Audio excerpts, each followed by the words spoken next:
Yo, yo, live. Yo. All right, y'all. We're gonna get into this Tory Lane press conference.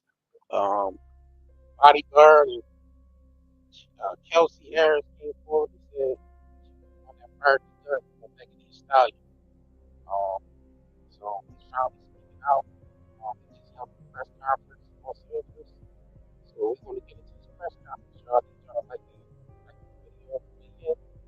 Let's go ahead and get into it. I'm gonna get into it. And y'all that catch the video, share, like. Let me know if y'all can hear it. Let me know if y'all can hear it. Thumbs up if you can hear it.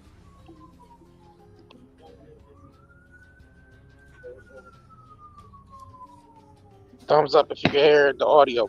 I mean, hear the video.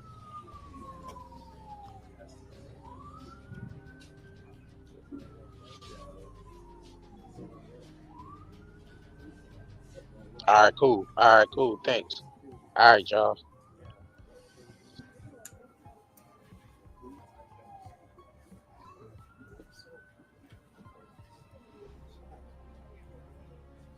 All right, cool.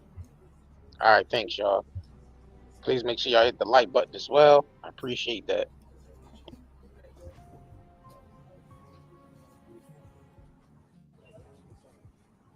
All right, everybody.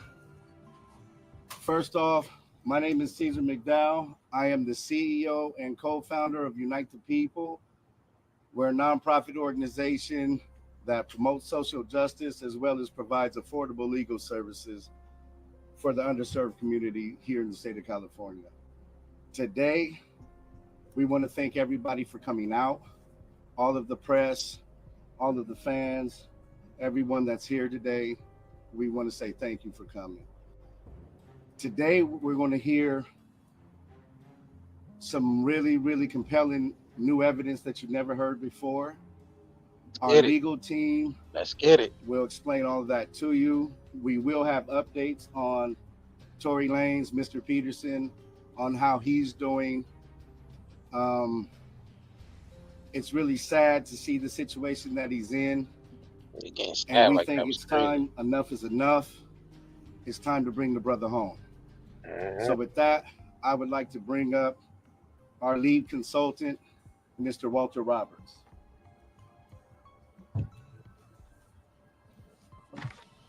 Morning.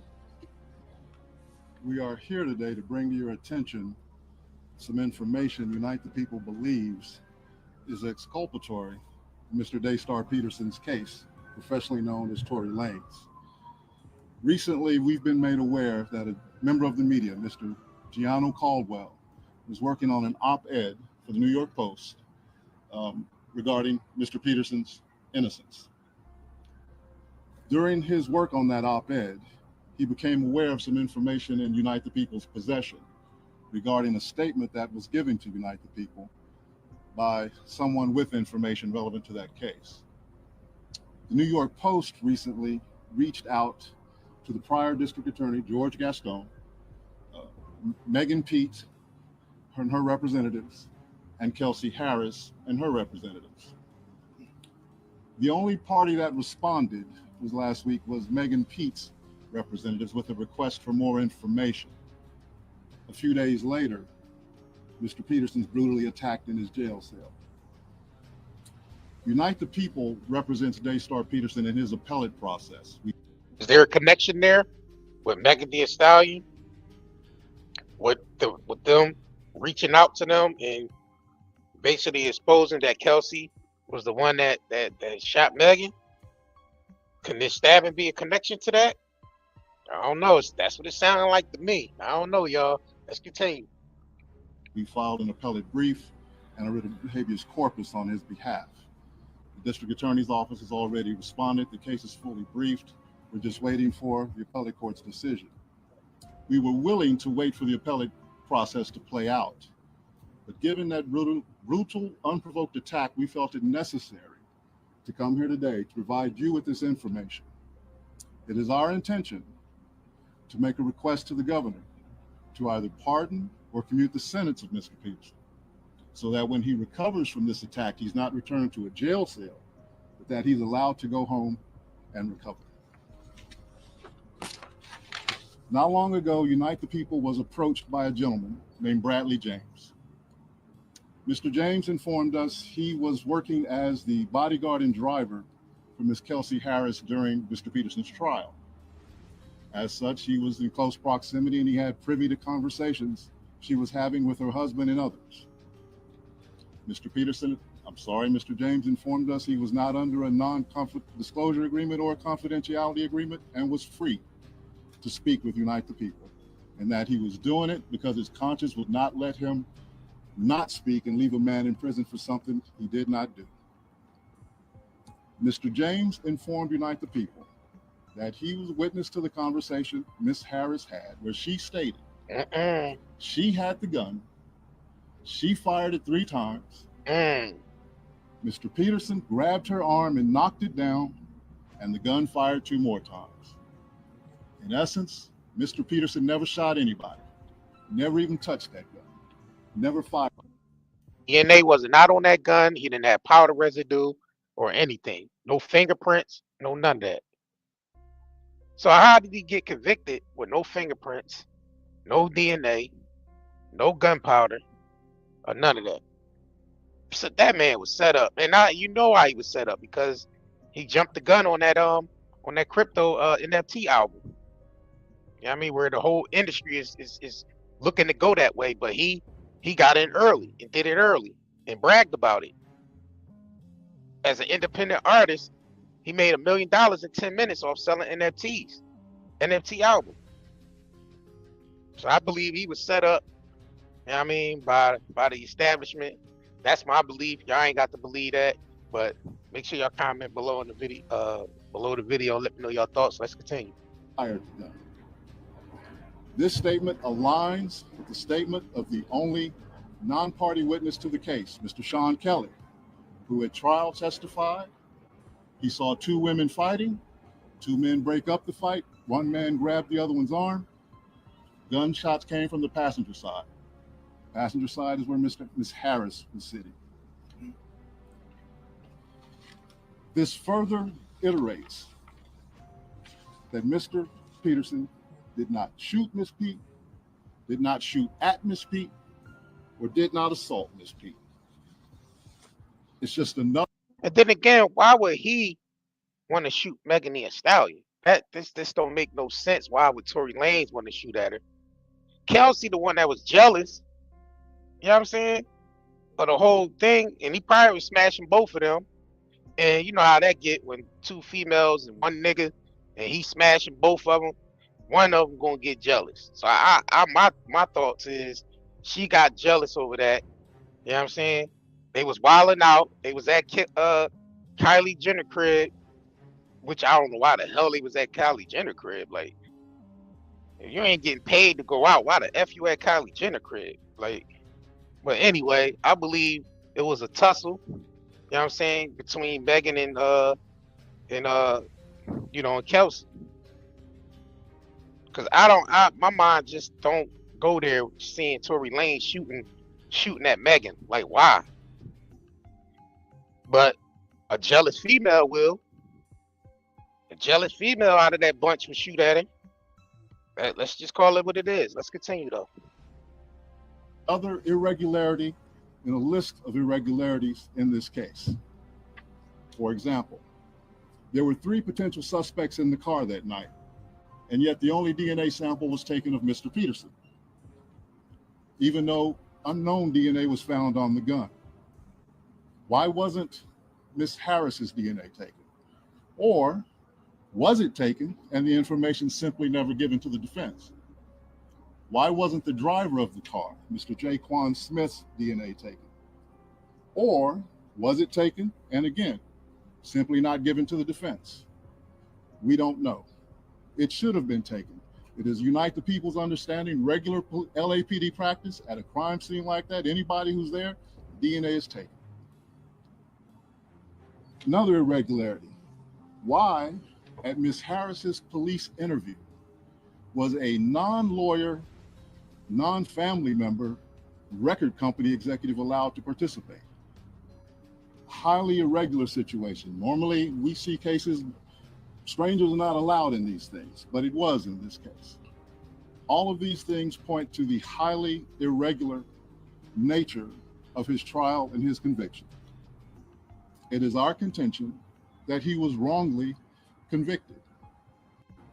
And while we at first were willing to let the process play out, it is our contention now that if he is not pardoned or released promptly, he may never come out. And that would be the ultimate injustice, is that he gets killed in prison for something he did not do. At this time, I'd like to bring up Mr. Gianno Caldwell, media member who was working on that op-ed for the New York Post. Thank you. Thank you, Walter. Good morning. Thank you for coming today. My name is Gianno Caldwell. That is spelled Gianno, Caldwell, Caldwell. I am the founder of the Caldwell Institute for Public Safety at caldwellinstitute.org. I am also a member of the press for almost a decade now. I've been looking into Daystar Peterson's case for almost 6 months now, professionally known as Tory Lanez. And after reviewing the evidence, the reporting, and the legal analysis, I've come to the conclusion that Tory Lanez was railroaded by the former district attorney, George Gascon. He was also wrongly convicted. I believe if Jesus Christ was Tory Lanez's attorney, George Gascon would do whatever in his power to ensure that Tory Lanez lost that case.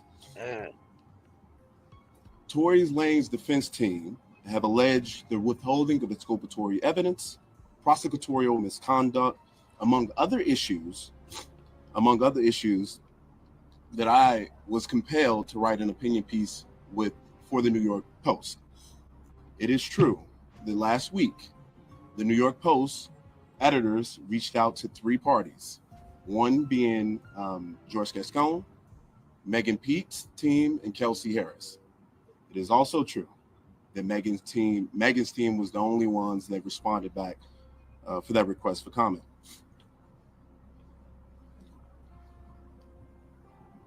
I had some glaring questions, and that was the reason for this op-ed.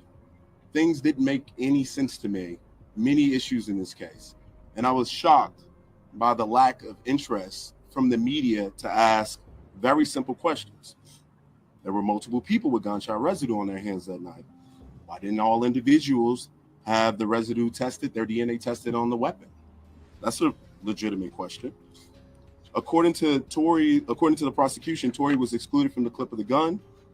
And according to Tory's defense team, they said DNA analysis showed that there was a 0.01% chance that Tory touched the actual gun itself. Another piece that stood out to me, the call that the prosecution alleged Tory made confessing to a crime. I listened to that call. I'm sure many of you have as well. I didn't hear a confession. But what really shocked me about it is if my best friend was shot maliciously by someone just 2 to 3 hours before, I wouldn't have answered the call, or if I did, I wouldn't calmly have a conversation with the individual of it. And certainly I would ask, why did you shoot my friend? And more importantly, I would never have given you my current location out of fear of you finishing the job. That was something that stood out to me. I also, in my op-ed, discussed Kelsey Harris pleading the Fifth Amendment. She wasn't accused of anything by Megan Pete or the police, and to my knowledge, she wasn't under any investigation. So why plead the Fifth? What also shocked me is the prosecution gave her immunity. For what? What did she do? Is there an allegation of her doing something? I'm not aware of that. Maybe some of you can answer that question today. During the time of trial, George Gascon, just to take you back to where we were at that particular point, he had just barely won a recall attempt. He lost support in many key demographics of voters. Crime was up in Los Angeles County. And this case would have been a silver bullet for him potentially winning. His policies obviously were bad and people were harmed. So that didn't happen, and thank God it didn't happen. At the heart of this injustice is the misuse of gun enhancement charges. a sentencing tool intended for the most dangerous and violent offenders. In Tory Lanez case, these enhancements were not supported by evidence. But George Gascon, interestingly enough, who is someone who regularly would drop enhancements or not recommend them, chose to provide enhancements to Tory. And in his case, in any given situation, according to legal analysts I've spoken with, he would do 1 or 3 years if he did it without the enhancement. That's interesting. Why did George Gascon choose to pursue these enhancements? You know, there's cases I've been looking through which George Gascon has pursued, many in which he utilized these enhancements. A couple come to mind that I would like to reference here. One, Raymond Danger Gonzalez, a Mexican mafia gang member involved in a premeditated murder of 2 young men in 2017. Despite the brutality of the crime, Gascon didn't recommend enhancements. You premeditated murdered a teenager and another individual, brutal crime. Why would you recommend enhancements, but you would recommend them for Tory? That doesn't make a lot of sense. He also didn't pursue sentencing enhancements for the senseless murder of General Hospital actor Johnny Victor in Los Angeles in 2024. There's a lot of issues with this case. Many I think that the media should be pursuing all angles of it. We should not allow there to be unanswered questions. We should pursue open questions without fear or favor to anyone. That includes Mr. Tory Lanez. In his letter from the Birmingham jail, Dr. Martin Luther King wrote, "Injustice anywhere is a threat to justice everywhere. If we take those words seriously, we must act when injustice is allowed to fester in plain sight." I founded the Caldwell Institute for Public Safety after my innocent teenage brother was murdered in Chicago on June 24, 2022. I stand firmly for public safety, for victims' rights, and for holding criminals accountable. But justice also demands that we protect the innocent and stand against politically motivated prosecutions. This is what I believe to happen here. When we imprison the innocent while violent offenders walk free, which is what George Gascon has often done, we undermine the very foundation of our legal system. Mr. Peterson was never given a fair trial, free from bias, political interference, and media-driven pressure. His continued incarceration erodes public trust and diverts focus from the real work of keeping our community safe. Further, while incarcerated, Mr. Peterson was recently stabbed in prison, as many of you know, a tragic incident that underscores the urgency of this situation and the risk to his life while this case remains unaddressed.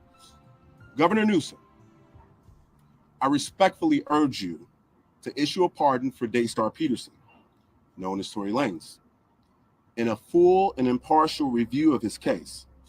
California must not be a state where justice is driven by headlines instead of evidence.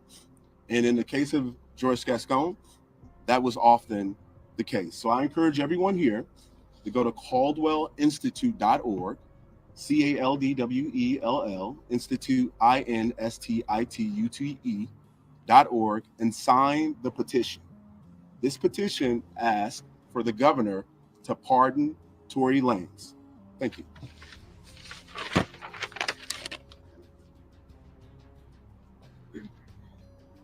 Good morning. Thank you all for being here. I know there's a lot of noise in the media going on with other stories, but I think that this is one of the most important stories happening right now today regarding our Justice Department.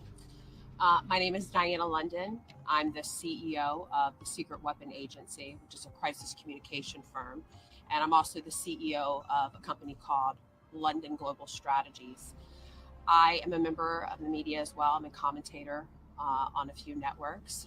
And I also serve as an advisor for Giano's Institute and also another company called Promising People that is fighting to reduce the recidivism rate in this country and also to correct our criminal justice laws. As a woman who has worked in Congress on criminal justice reform, I deeply believe in law and order. I've worked alongside law enforcement. I've drafted policy to reduce violent crime. I've seen what accountability should look like.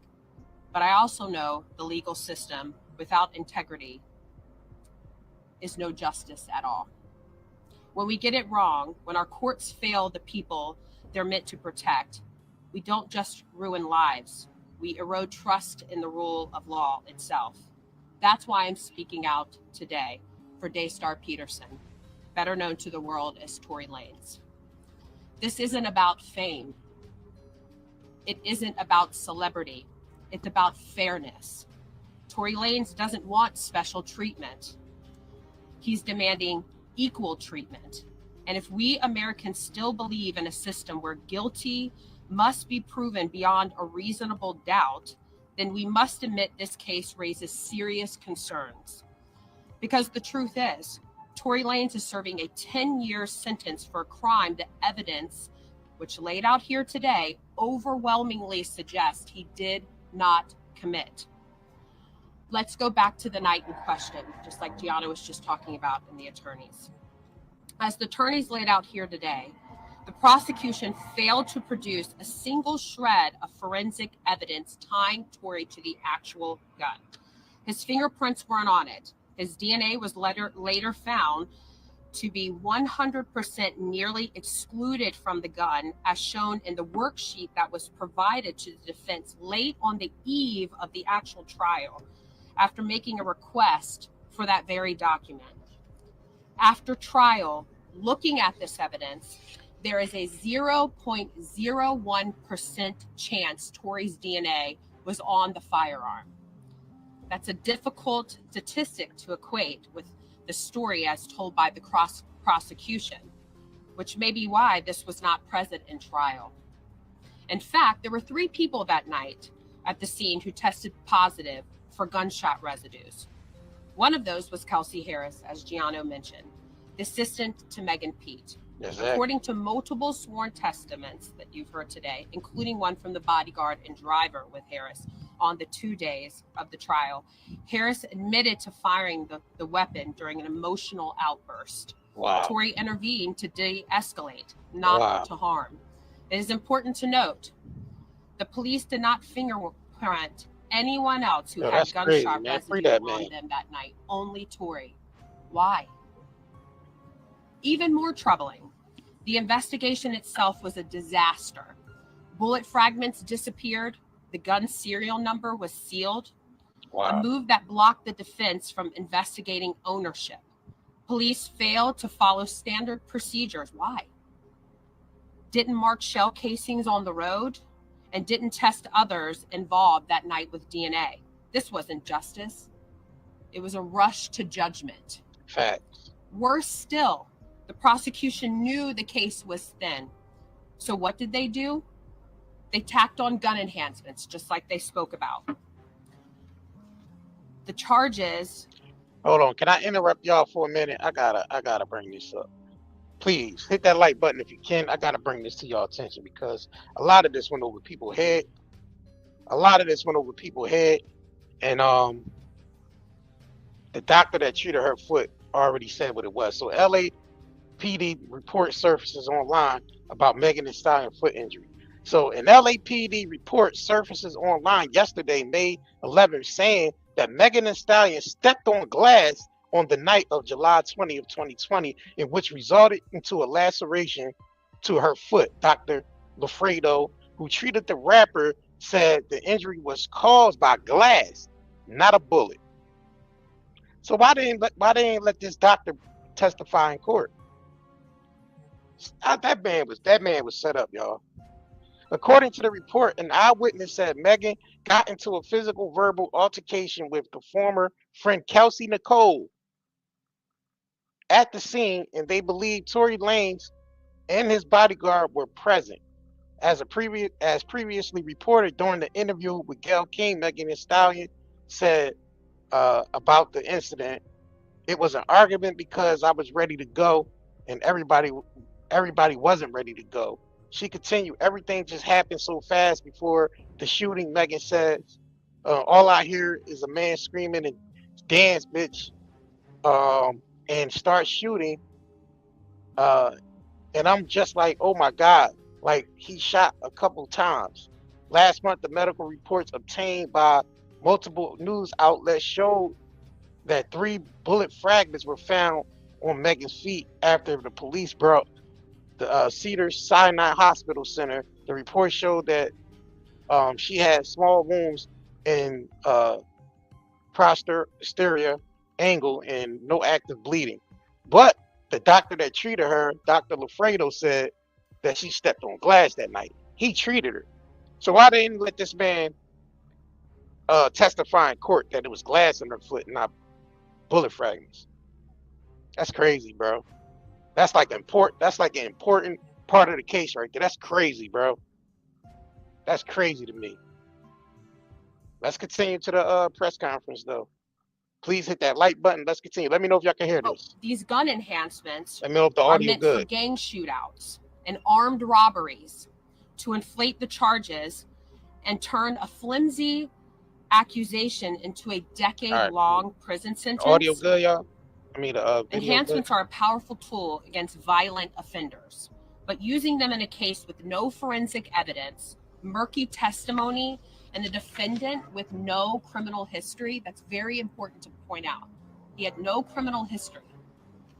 That's not justice. That's a political stunt. Let's be blunt. This prosecution had everything to do with headlines and very little to do with truth. It was about symbolism, I agree. not His lawyer did substance. fail him. And that should I agree, concern Paul every single Steve. one of you here today and in this country.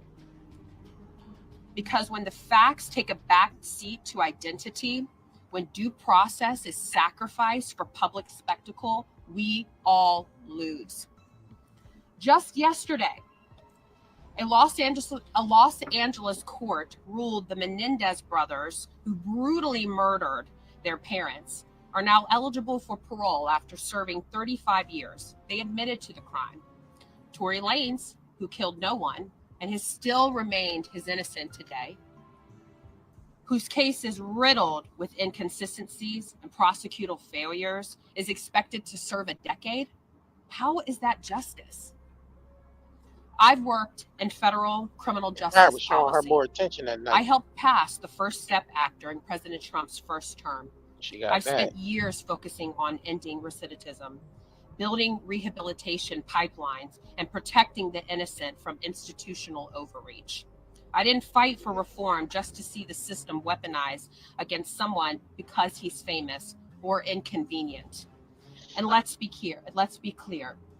If a high-profile Black man with no prior violent convictions can be railroaded this easily, what hope is it for the everyday American who lacks his resources? Some people may want to dismiss this today as noise. But as a conservative, we are a movement that claims to care about over-criminalization, prosecutorial abuse, and restoring faith in American institutions. Well, here it is, laid bare in front of you. The prosecution manipulated the narrative. They buried key facts. They got the conviction they wanted, but not the truth we all deserve. As Gianno mentioned, Dr. Martin Luther King Jr. warned us that injustice anywhere is a threat to justice everywhere. And this case proves it. If we let this stand, if we accept a conviction based on emotion rather than evidence, we abandon the very foundation of our system, that all men are innocent until proven guilty beyond a reasonable doubt. The timing of these events raised disturbing questions to me, and I think they all should to you as well. After over 2 years in prison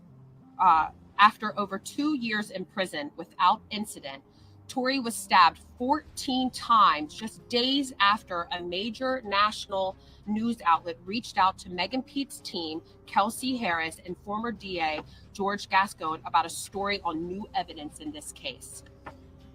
You don't have to believe in conspiracies to see the pattern. When evidence was about to come to light, Tory was nearly killed. So let's stop pretending this is complicated. Let's stop treating this like some cultural war flashpoint. This is about a man, a father, a son, Daystar Peterson, who has sat in a prison cell for over a year based on a case that wouldn't pass the smell test in any honest courtroom. The prison system can no longer guarantee his safety, and that alone should be grounds for immediate action. But combine that with the overwhelming evidence of a botched investigation, and this becomes not just a legal issue, but a morale emergency.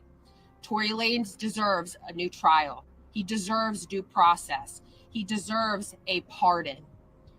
And if justice still matters in America, he deserves to go home.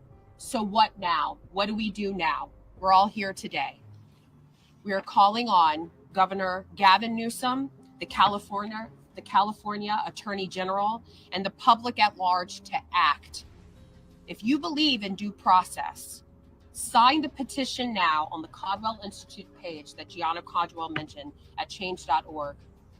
Let your voice be counted. Let the system know that we see what's happening and we won't stay silent.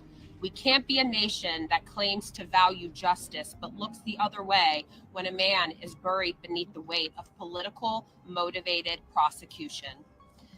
Dr. King said again, injustice anywhere is a threat to justice everywhere.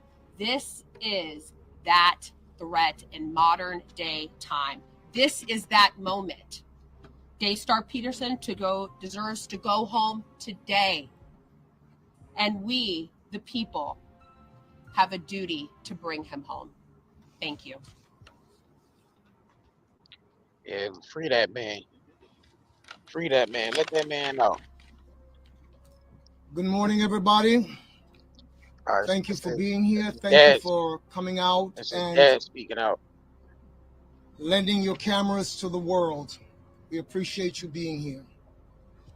My name is Sunstar Peterson, well known as the father of Tory Lanez, but his family affectionately knows him as Daystar Peterson. This may seem not even to matter today, but it does to me. The reason why he bears the name Daystar is because I was scheduled to speak in a conference in Washington, D.C. back in the early 2000s. Back in the late 90s. My wife and I stayed in a hotel across the river in Northern Virginia. I was up praying before that conference that I was supposed to speak at that evening. As I paced back and forth in my hotel suite praying, I began to quote the scripture from 2 Peter chapter 1, and it states, "For you will do well to take heed as unto a light shining in a dark place, until the day dawns and the day star arises in your heart." I didn't know whether it was a boy or girl in my late wife's womb, but I heard the Holy Spirit said to me, that is the name of your child. That's why he bears that name today. Now we're standing in the United States of America, land of the free and the home of the brave. I have watched from afar, being a Canadian. I have watched as presidents, innumerable, and other officials place their hand on the Bible and swear a sacred oath to uphold justice, to uphold truth, because that's what justice demands. So before I go any further, based on a courtroom that I stood in 508 days or so ago and heard my son convicted, is a court in the federal reality of things that also holds the Bible higher than judges. And so I'm going to pray a very short prayer before I get started here today. I'm going to pray that in the spirit of when Jesus Christ, the Son of the living God, stood before Pontius Pilate. Pontius said, "Why do you not speak Do you not know that I have the power to crucify you or to let you go free? It was only one of the times that Jesus ever spoke. He said, you would not have power over me unless God Almighty gave it to you today. And I have come to bear witness of the truth. Upon which Pontius Pilate replied, what is truth? That question was never answered in Pilate's judgment hall. But I answer it for you today because Jesus Christ himself told us what the truth was. Truth is not a philosophy. It's not an ideology. It's not a doctrine. And it certainly is not a religion. Truth is a person. His name is Jesus Christ, who said, I am the way, the truth that leads you to life.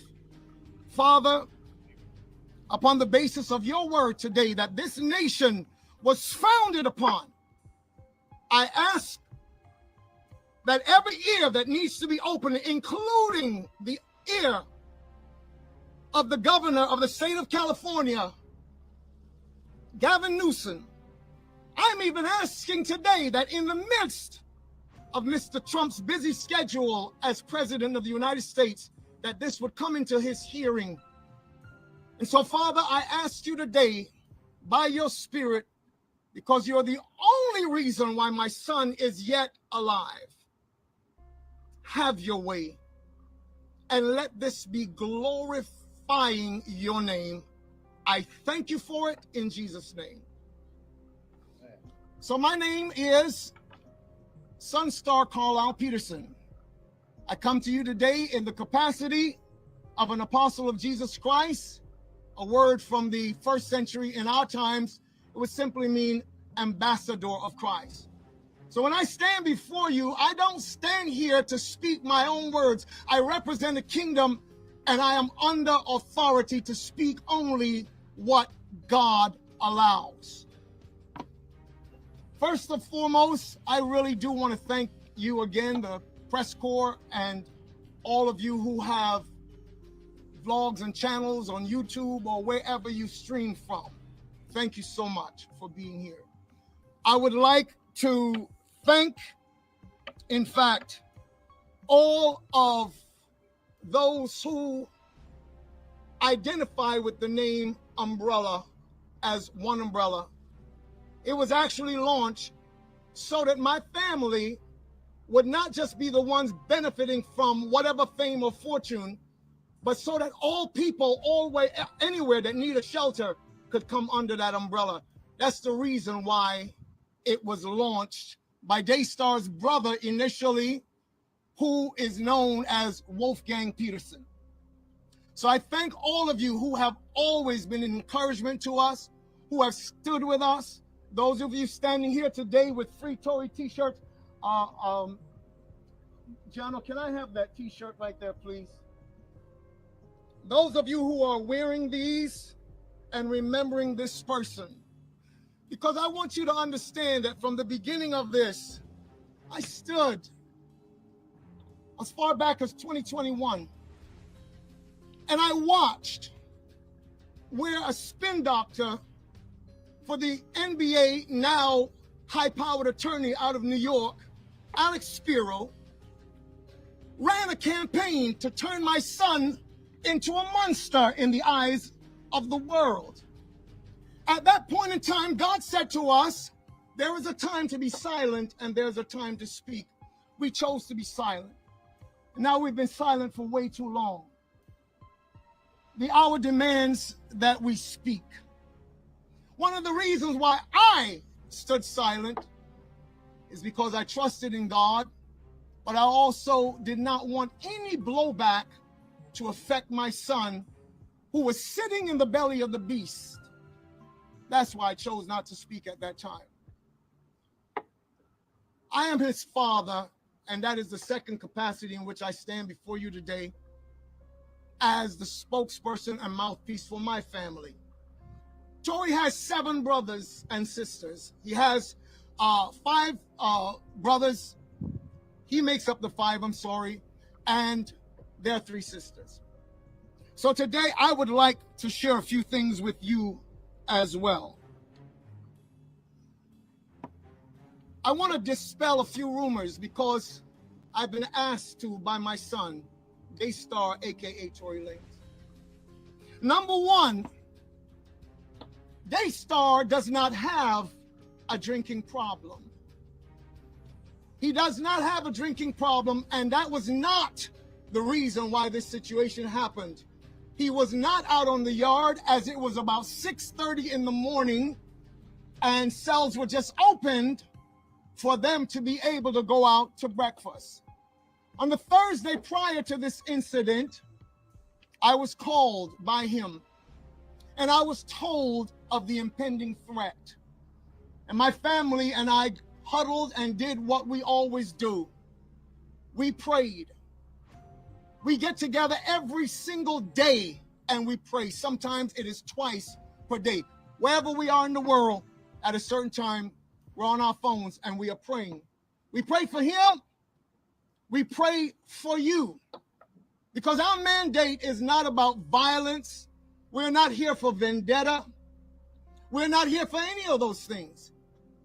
My son, as I stood with him in the hospital room on the first day, my wife being present, said, "Dad, I'm not holding any animosity against this guy. I don't want to take any action against him. Whatever the system does, the system does." But that is his stance, and that is our stance. Might I go a little bit further? Because this will not be the first time I've said this publicly. I bear Megan the Stallion no ought at all. In fact, we have prayed for her on many occasions in our times of prayer.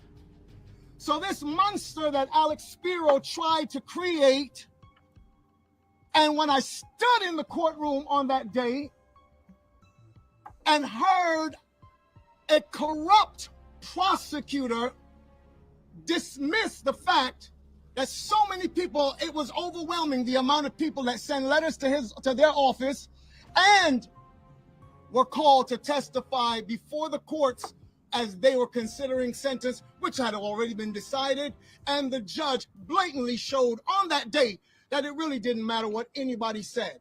It was supposed to be a forum in which it would be decided based on all the extenuating circumstances, etc. But it had already been decided behind closed doors.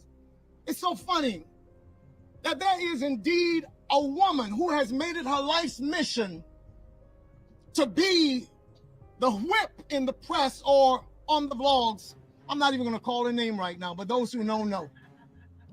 Everything that has to do with Tory Lanez, I believe that she is in some way compensated to spread these narratives. And so before the sentence was read in court, she already knew. That's really interesting to me. She already knew because she had discussed it with others, not knowing that it would come back to us. God is my witness. So moving right along, Daystar did not suffer superficial wounds. He was stabbed 14 times, 5 times in his back, 1 under his left cheekbone. In fact, his jaw was open. He was stabbed twice in the back of his head, and the rest in his torso, arms, and in his chest. It may seem sensational, but thankfully, like Dr. King, it was close to his heart, but did not penetrate. After that, he was being rushed to a facility nearby in a vehicle in which he said, and I quote, "Dad, I thought it was my last. And having made my peace with God, I said, okay, God, is this how it's supposed to end for me?" But God said no. God told him, "Do not give up," in the car, upon which he turned to the attending officers And he said, you must get me to wherever is the closest place that I can get to. I'm bleeding out here. He didn't even know his lungs had collapsed. All he knows is that he couldn't breathe. He could hardly speak. Upon which the officer turned around and looked at him and said, nah, we got to take him. He has to be airlifted. And thankfully, to God be the glory, he was airlifted. I want to report to you that I'm very thankful to all of the attending nurses, doctors in that facility. They have done an amazing job in their professional capacity. I would also like to publicly say thank you to the COs, the correctional officers that we have seen around him. In fact, these guys have been nothing but kind to him. The system is one thing, but guess what? There are people who work in the system, and some of them still have hearts. Some of them still have a conscience. So as I'm winding down today, I would like to report to all of you who care about Daystar Peterson, the artist Tory Lanez, around the world. The reports in the hospital is that he is doing remarkably well. I was told yesterday, because they had already taken out the tubes that were draining the fluids from his lungs, they had already taken them out by the time my wife and I got there. And I was told by the nurse, in his particular condition, normally they would have had to leave those tubes in at least a couple more days. But yesterday they took him out because they said he is recovering remarkably. All that is left is for the healing of the wounds. So thank you for all the prayers that have gone up sincerely on behalf of Daystar and my family. We are truly grateful. But this is not over. So I'm reaching out to every prayer warrior around the world who knows what Christ stands for. Please continue to stand with us.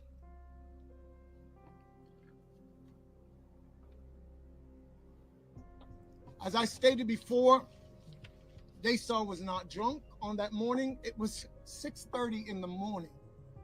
It was nothing like that. It was an unprovoked attack. I don't want to go into the details of how it went, although I know them, because it is too gory to be describing right now. And so as I close today, whatever has been needed to be said has been said.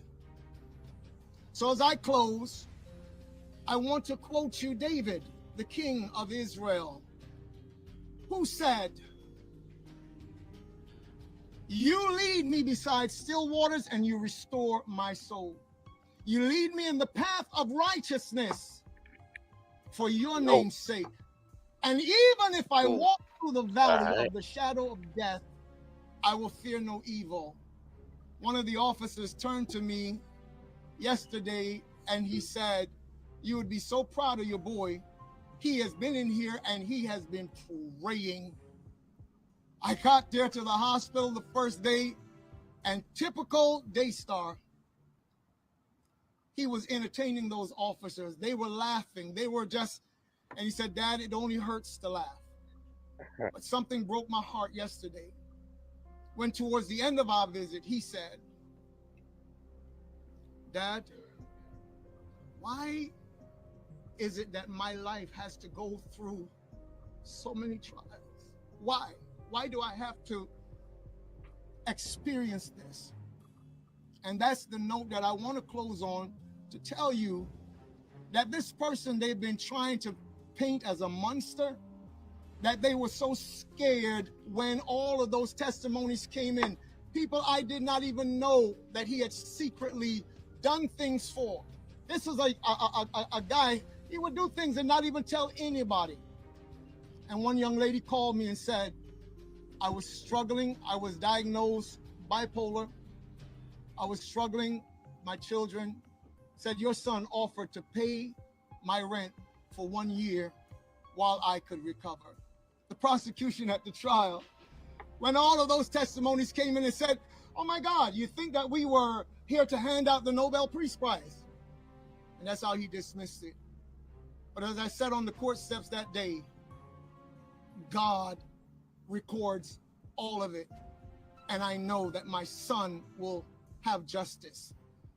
I lastly would like to reach out via this medium to say to the governor of the state of California, sir, it is in your hand to do something about this.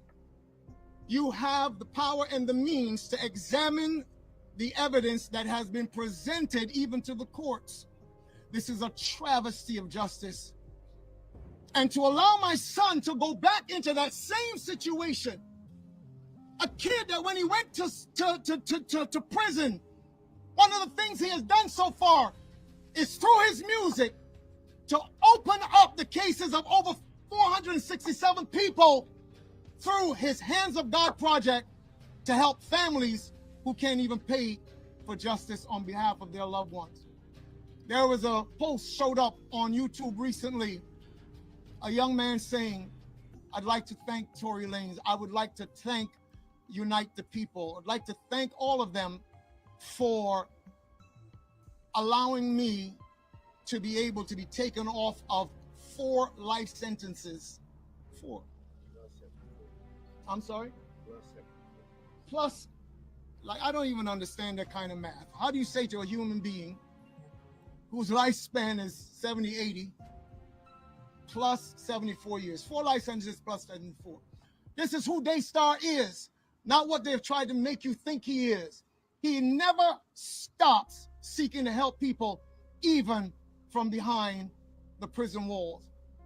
Governor Newsom, you have the power to bring my son home, and for all of the reasons that went before I even ascended this podium. Sir, you are a family man. You also have children. Please take a moment and look at your child and ask yourself what you would be doing if the evidence was so overwhelming. Would you think that this man should be free because he's innocent? I hope you do. And I hope you do what you need to do. God bless you all. Thank you so much for being patient with me. All right, next. First, I'm going to say if you have a loved one that's incarcerated in the state of California and they were disproportionately sentenced, illegally sentenced, contact Unite the People at unitethepeople.org.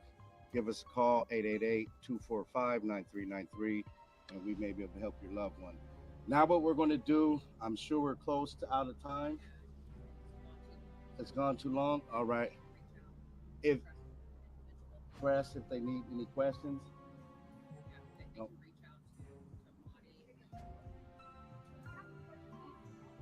Okay, hold on one second, ma'am. We're going to bring up Mr. Walter Roberts from Unite the People. He can answer a few questions, and then we have to cut this short.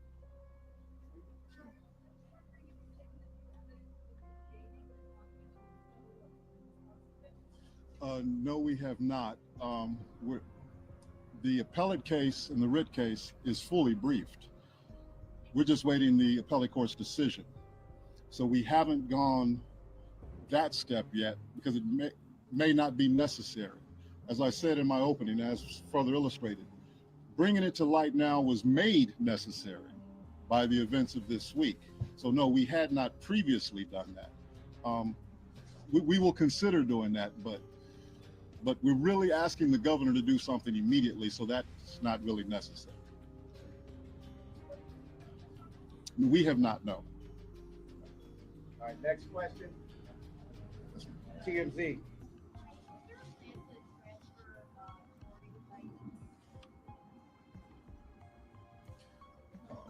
You know about any plans to transfer? We won't know anything about that. That's next.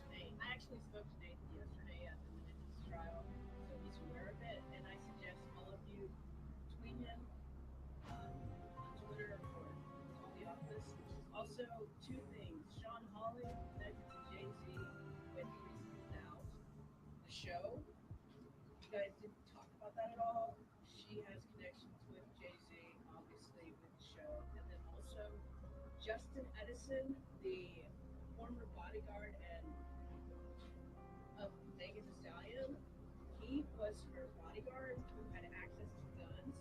I posted on Twitter, there's a video showing where he's drunk and he has a gun and he's saying he has lots of guns after she allegedly got shot.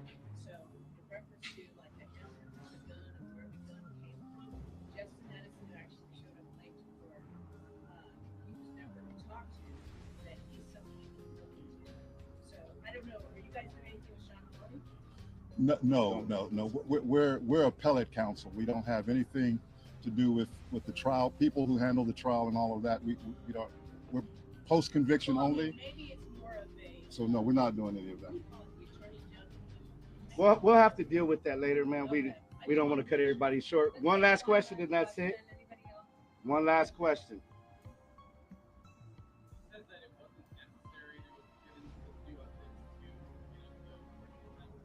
I did not use that word necessary. Well, we were provided with this information after we had already filed all of our briefs. We weren't even aware of Mr. Bradley James. That's why it was a few months ago is when we got it. All right, well, that's it. Thank you, everybody, for coming. We appreciate you guys. Yo, Tory Lanez, that's crazy, bro. That nigga was set up. Like, that's Man, we crazy. said this already, man. Like, Go back to our streams that we did about this before, and you'll see that we said that Chelsea was the one that shot the gun, and it was glass Kelsey. that went into Megan's foot. Kelsey, is it Chelsea or is it Kelsey? Chelsea Clinton, Kelsey Carter. Kelsey Carter? Is it Chelsea or is it Kelsey? It's Kelsey Clinton.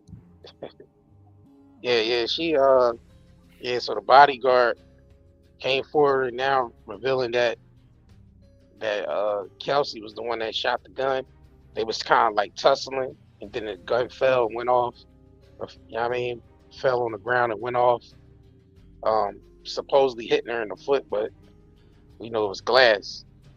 And they didn't let the doctor testify. The doctor that treated her, they didn't let him testify. They just did that. Yo, what type of lawyers that nigga had, bro? That nigga lawyers failed the hell out of his case. They saying his right behind it. Yeah, they saying his lawyers was Rock Nation ties. That's what the lady just asked him. That's what she just asked the light skinned boy dude about Tory Lanez lawyers being tied to Rock Nation. Yep. I'm gonna go back a little bit. Let me know. Yeah, so let me know if y'all can hear this. Yep. We good? All right, so we gonna go back and recollect on some of this Tory Lanez when he first spoke out after that incident happened.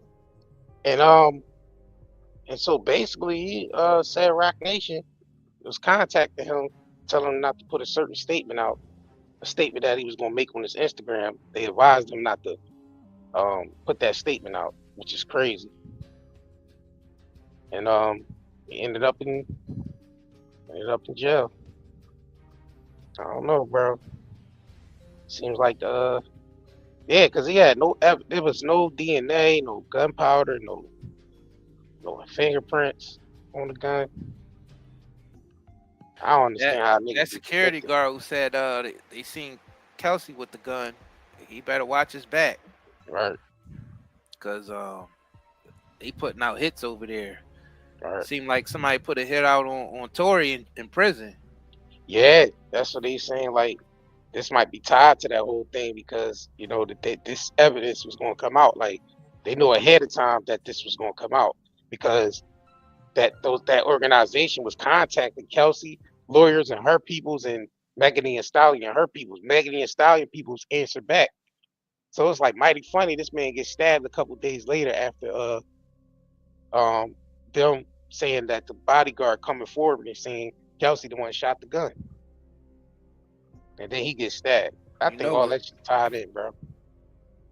It's all tied in. So regardless, it's like I don't feel like before y'all know the story, like learn the story first, learn the factual parts of the story first, and then come at me and be like, yo, you need to fix this and fix that if that's what you feel like I did. But instead I'm being torn down for a narrative that's like, now I'm the poster boy for I don't like black women. But anyways, let's get into this. I want to get into this because it's very important for me to just say this. I'm not here to bash this woman. I'm not here to come down on this woman.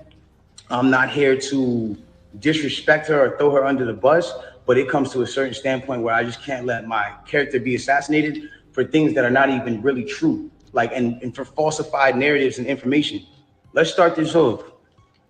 When the original report came out, and it was a TMZ report about this, that, and the third, and there was gunshots in Kylie Jenner's house, and Tory Lanez goes to jail. They gave y'all all the facts of the juice of Tory Lanez going to jail, and this, that, and the third, and Megan getting arrested, and da da da da.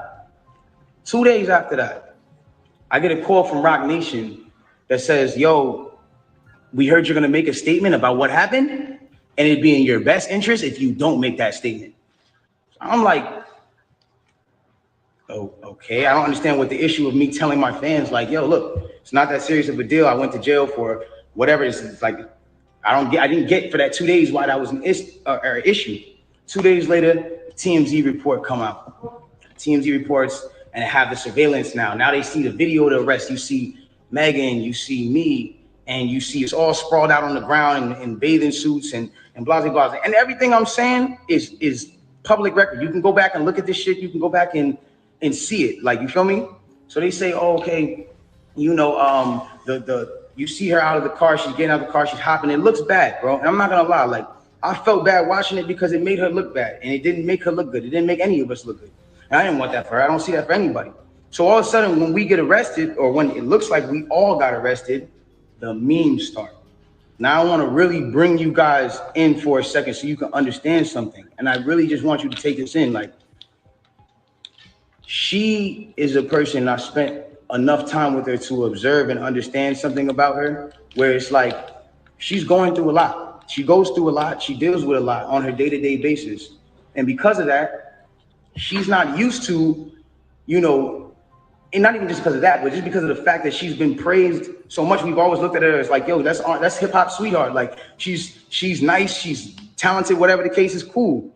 And because of that, like, we've never seen a moment where the memes have come at her, where the memes are like, yo, nigga, let's laugh at your pain. Ah, ha, ha, ha, ha. She's never had to deal with that because she's always been praised. So everything that's been happening has been a reaction off of what's been going on. So it gets down to this point now where it's like, now the reports are starting to say, okay, well, everyone's pointing to different things. No one really knows what's happened, but nobody has ever said she got shot. Nobody has ever said she got shot. Not TMZ, not the police report at this point. Nothing is saying that she got shot. Soon as she sees herself on video with the bikini and the things like that, and it looks bad, she then comes out and says, yo, the narrative of me getting cut by glass, it's just not true. She doesn't point at nobody or anybody or say anything or anything like that. She just says the narrative that whatever came out of me being cut by glass is not true. I was shot in my feet with the intention to harm me and put harm and danger upon me, right? So, okay, cool. Like, all of a sudden, the affiliates of her circle start pointing like little subliminal fingers, like count your days and like, I won't be around and you shooting at me, and like little funny things that they start doing. And I'm kind of like, damn, hold on, where are y'all about to take this? Because y'all told me not to make a statement. So I'm trying to figure out where y'all taking me to. I don't get it. So then at this point she goes live because people are not really understanding the story or whatever cases. She waits. She doesn't go on, you know, a time when it's just a regular time. For y'all who don't understand, it was one of those things where me and her knew what was going on, but y'all didn't know what was going on. She went live on my birthday with all. And then she says, yo, you know, and the thing about the whole jury thing is like, my bad. She knew that it wasn't a situation where, like, she knew she had to do certain sympathetic things, I guess, to push the narrative. And I don't know who told her to do certain things like that. And I'm not the one who's trying to, like, ever point the finger at anybody. But when it really comes down to it, it's like, you went on live on your birthday, and then you said, on my birthday, and then you said, I got shot in my foot, and it didn't hit no bones or tendons. So everybody's looking at this, and again, the internet is a sick place. This is a place where people don't give a fuck about you. They do what they do. They antagonize, and they do what they do. You go in and you see you get shot in your foot, no bones or tendons. The internet goes into an outrage because some people are like, hold on, how do you not get shot How you get shot in your foot and it don't hit no bones or tendons? Like, whoever is watching this, like, if you need to go on Google and look at a foot anatomy of bones and skeletons and tendons, you realize there's like 30 bones in your feet and like 100 tendons, some crazy number like that, right? So she now gets to this place where the people are like, hold on, and again, the internet is sick. The internet starts coming at her and saying, yo, show your feet, because we're seeing you at DJ Khaled's house and you're on your tippy toes, and then we're seeing that you're, that you're here and here, and they're antagonizing. Yeah, sure was at Khaled house. I found a news article saying how the original doctor that looked at Megan's foot Yeah, said it was glass. Yeah, I had pulled it up. Yeah, that's Yeah, I had pulled it ridiculous, up. bro. I had pulled it And up. so that goes to show you that Rock Nation had reached to actually cancel Yeah. out this doctor's report Yeah, and replace it with saying it was bullet fragments. yeah. LAPD That's some reports That's some wild stuff, bro. surfaced online yesterday, May 11th, saying that Megan Thee Stallion stepped on glass on the night of July 20th, 2020, which resulted to a laceration to her left foot. Dr. Lafredo, who treated the rapper, said that the injury was caused by glass and not a bullet. They ain't even let him testify. How was they Now- able to? That's important for the case. How was he able to testify? Now, mind you, this is a time where they trying to take Jay down. So they let this Rock Nation stuff leak now. Yeah, right. So you gotta think it was all connected, like you It's all said. connected. So they want to take Jay down. They wasn't as successful with this Busby guy as they thought they would be. Right. So now they're gonna bring up other dirt that can connect his company. Right. Yeah, I mean, to other dirty stuff that went on. Facts. Because they like, all right, we gotta take this man down. So before they couldn't do it. Before they couldn't bring this up. That Bodyguard, he couldn't say nothing. But Nope. now the fact that they want to take Jay down, The Bodyguard now is open season. niggas can start talking. The same thing Right. happened with Diddy. It's open All the season. stuff that was surrounding Diddy, you know what I mean? When Diddy was still in power, nobody couldn't say nothing. Right. As soon as the industry turned on Diddy, now everybody could come forward and say all the stuff he did over the years. Right. I don't know. We just need to look into it, y'all. Just look into it. Just use your discernment and common sense. Yeah. Yeah. They're brutally coming for her and not giving her, I guess, what it is that she needed. But it gets to this point where now she posts a picture of her foot. And she posts this picture of her foot. There's no exit wound. There's a lot of inconsistencies in the story. And she says under the post, you see, I got shot in the back of my foot because when I was walking away from the car, she says she puts this in capital letters. She says, I was walking away from the car and I got shot in the back of my foot. She doesn't ever show the other foot that she claims she got shot in. And I'm not trying to, again, I hate that this is coming off like I'm trying to come for her and whatever cases, but this is what I'm having to endure and watch when I'm knowing certain facts.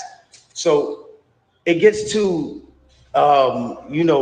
it gets to this place where I'm just like, bro, like, this is not me. And I don't deserve this. Like, I don't deserve to have to go through this. Like, I never have been somebody who's had domestic cases. I've never hit no woman. I've never had abusive cases with no woman. You can't pull those type of facts up on me. I don't have those. So it's like, I just didn't understand why I'm going through this. So now it gets to this point where she posts this picture of her foot and everyone's seeing certain things and everyone's, saying certain things about her foot. And some people think it's real. Some people don't think it's real. And it gets to this place where some people are just not believing it. So she posted a picture. There's no bullet tray. Where are they taking out the bullets for the pan? Like, this is what's going on. Like, where are they taking out the bullets for the pan? I don't understand. Like, where's the surgical? You're not in the surgical room. And anybody who knows, I mean, this is like, it clearly had to be the first day that you've taken this picture. So if this is the first day that you've taken this picture, it's like, where's all the evidence? Why are you not in the surgical room? First of all, you're not even allowed to take pictures in a surgical procedure. That is against the law. It doesn't matter if you're famous or not. So it gets to this point now where it's like, she says, I was shot from behind and, blah, blah, blah, this, that, and the third, and I was walking away. And she puts that, and then she deletes the post after. But that contradicts with the first post, because you said somebody came out to hit you with malicious harm and danger, to put you in harm and all this danger and all this stuff. How can you identify who's shooting at you if you're facing the other way? How can you even identify criminal or malicious intent if you're not seeing what's going on behind you? It doesn't even make sense. And so it's like, I'm looking at this and I'm just like, yo, this is not right. Like, and I do see when people are getting at her, and there's times when I'm like, damn, like, do I help her or do I speak up and say, yo, don't talk about her, whatever the cases are. But if I do that, then it's like I'm coming off like I'm guilty. And then if I say something about having remorse, like I would like to, or saying something about certain things, it's like I come off like I'm guilty of something that I didn't do. So I had to be quiet on certain places. Now, I need y'all to really take this in and understand like how this works at this point. When all this starts happening, LA Times, okay, this is put in public information. LA Times puts out an article, and in the article they say, this is the initial report. Two sources close to the investigation said that she got cut by glass, and she said that she got cut by glass. So then it's like people see that, okay, hold on. They're saying on the initial police report with Officer Santiago, whatever his name is, you can go look this up. This is on LA Times. That's when it gets to this point where it says, okay, yo, they reported no gunfire wound in her foot. They just reported a woman with a foot injury. So you got to understand, like, this is what's in their initial police report. Fuck all the Instagram, fuck the other shit. This is just what's in the police report. So you got to understand, like, I'm getting to a point where I'm like, wow, I'm looking at this and I'm like, wow, like, at the end of the day, like, maybe some people might see this, maybe some people might not. It gets to academics, it gets to academics, it gets to Hollywood Unlocked, it gets to certain places, right? She comes out with this tweet that says, keep talking and I'm gonna stop sparing you. It's like, my love, I have not been on the internet for 3 months. And then 30 minutes later, she just goes on live, and it's like me telling you, yo, keep talking, my nigga, and I'm gonna slap you. And then I just slap you. It's like, you didn't do anything for me to slap you, I just slapped you. So it's like, who was talking to who? Who are you saying to keep talking to? I don't understand. Whatever. It gets past this point, and it gets to a place where now she says, I'm gonna stop sparing you, whatever the case. She gets on live. Now, because it got on academics that there was no gunfire wound on the initial report, everyone starts going to her page. Again, she starts reacting to certain things. Now, I'm gonna say one thing. I'm not getting mad at her or whatever it is, because I understand that she is dealing with a lot. Like, when it comes down to, you gotta understand, she lost both of her parents, and I do sympathize with that. I lost my mother, and when I lost my mother, I realized one thing. When you lose a parent, you could be highly susceptible to people around you that are giving you parental guidance or things that feel like parental guidance, to believing that it is parental guidance, and you go with it. That's happened to me. I've been at that place where I've listened to a lot of people that led me down the wrong road because it felt like parental guidance that I should have been getting from my mother or my father that at that time wasn't around, or whatever the case is. So now it gets to this point now, whatever the case is, boom, she comes out and she goes, listen, you guys and all this extra shit, this nigga keep talking about me. And I'm in the back, I'm over here watching this like, yo, what did I say? I didn't say nothing. I said nothing to you. It's nothing. This nigga keep talking about me, bro. And so, you know what? Now we just gonna do it. This nigga Tory shot me, bro. This nigga shot me. He shot me. She gets into it. This nigga shot me. She starts breaking down the story. And I want y'all to pay close attention to how she breaks down the story, okay? Really pay close attention. She breaks down the story and she says, yo, I'm arguing. I'm in the car. I'm arguing with this nigga. I'm tired of arguing with this nigga. We get into a heated argument. I'm tired of arguing with this nigga. I get out the car. This nigga get out the car and he starts shooting me. For no reason, he starts shooting me. So boom, then the cops pull us over and da-da-da-da. Hold on, let's take the first facts back to what she just said. So you mean to tell me that you're in a car with a person and this person is arguing with you? This person has gotten you to a place of like, yo, I don't even want to be around you. Like, I'm above this, I'm out of here. You get out of the car because the heated argument is so heated, and then this person gets out and shoots you in both of your feet, and you jump back in the car? Why would you jump back in the car with a dangerous man who just did a dangerous crime to you, who did this criminal intent to you, and all this? Why? Why would you jump back in the car? Well, yo, then the police pull us over, and I see, you know what I'm saying? We're all black in the car. There's a gun in the car, so I don't even want to be like, you know what I'm saying? I don't want nobody to get in more trouble, and I'm trying to protect this man. I'm trying to protect this man because at the end of the day, it's niggas getting shot out here. She then throws the black card at me.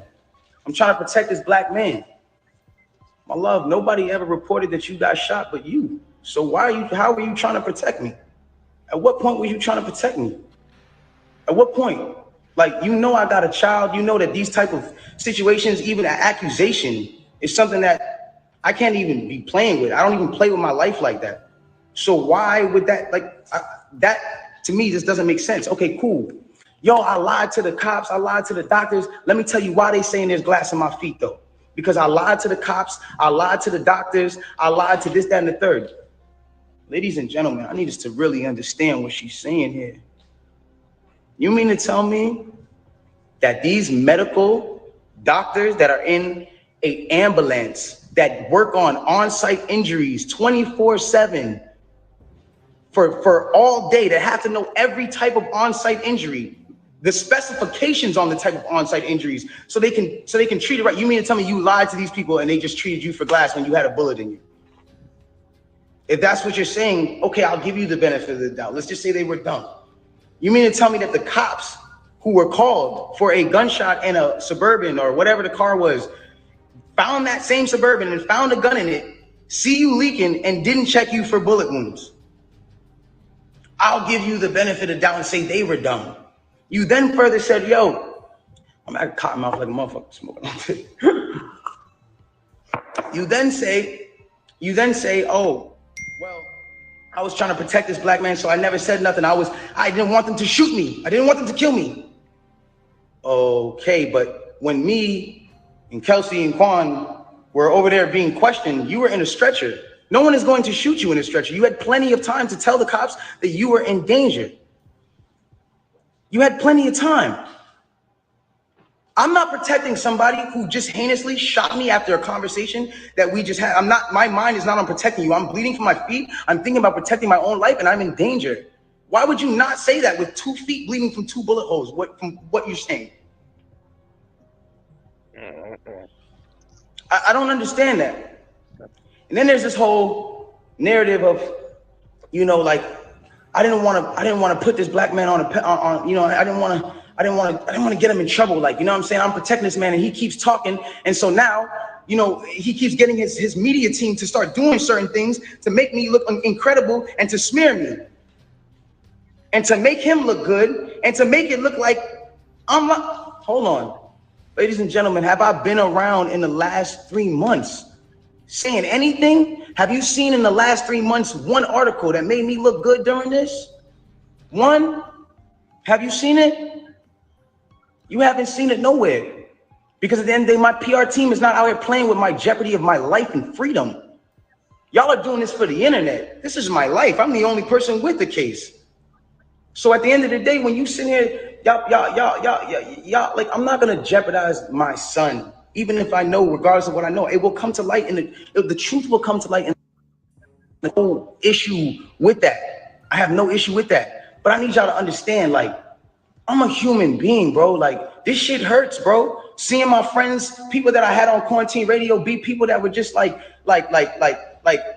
my real, like, at least people I thought were my friends, like people I thought were like cool people, like, you know what I'm saying? And it's like, yo, everybody just shunned me. I showed everybody love at the top of the year. Everybody was on quarantine radio, hee hee ha ha ha. And the second y'all have an accusation, not even evidence, niggas just come bash me. I'm somebody who just, I don't get a say. Then I understand. Sometimes the way I move is unconventional, you know? And I came to a place where I was dealing with so much just talk and heat and just people coming at me that I made music because I was like, this is how I can speak through what I gotta do. This is how we get so mad about artists making songs about the same thing, money, chains, and cars. So when a nigga comes out and says his true passion, puts his true heart, his emotions, the pain that he's dealing with his baby mother, his child. When a nigga goes and does that and pours his emotion to the tape, or what, he wrong? I'm wrong? I get shunned off. They took me off of every single playlist. They took me off of every playlist. They didn't want my story to come out. They didn't allow my story to come out because it came off insensitive. I want to speak on this. I don't ever want anybody to ever think that I've been insensitive to Breonna Taylor. I marched 9 days straight in Miami for her and George Floyd. I would never, bro, I've mourned this woman as well. And everyone said, listen, we're mourning a black woman today and you dropped an album? How dare the disrespect? Guys, let's bring this back. That day that I dropped that album, my mom, that was her birthday. And that was also the day she died. So I was also mourning a black woman, my mother. That meant a lot to me. My name is Daystar. I'm her youngest son. That meant a lot to me. And all I was doing was giving a truthful album about what I'm going through. And I thought that people were going to be able to hear it and feel me, but they didn't do that. And I don't expect, everyone to just jump into my side, because at the end of the day,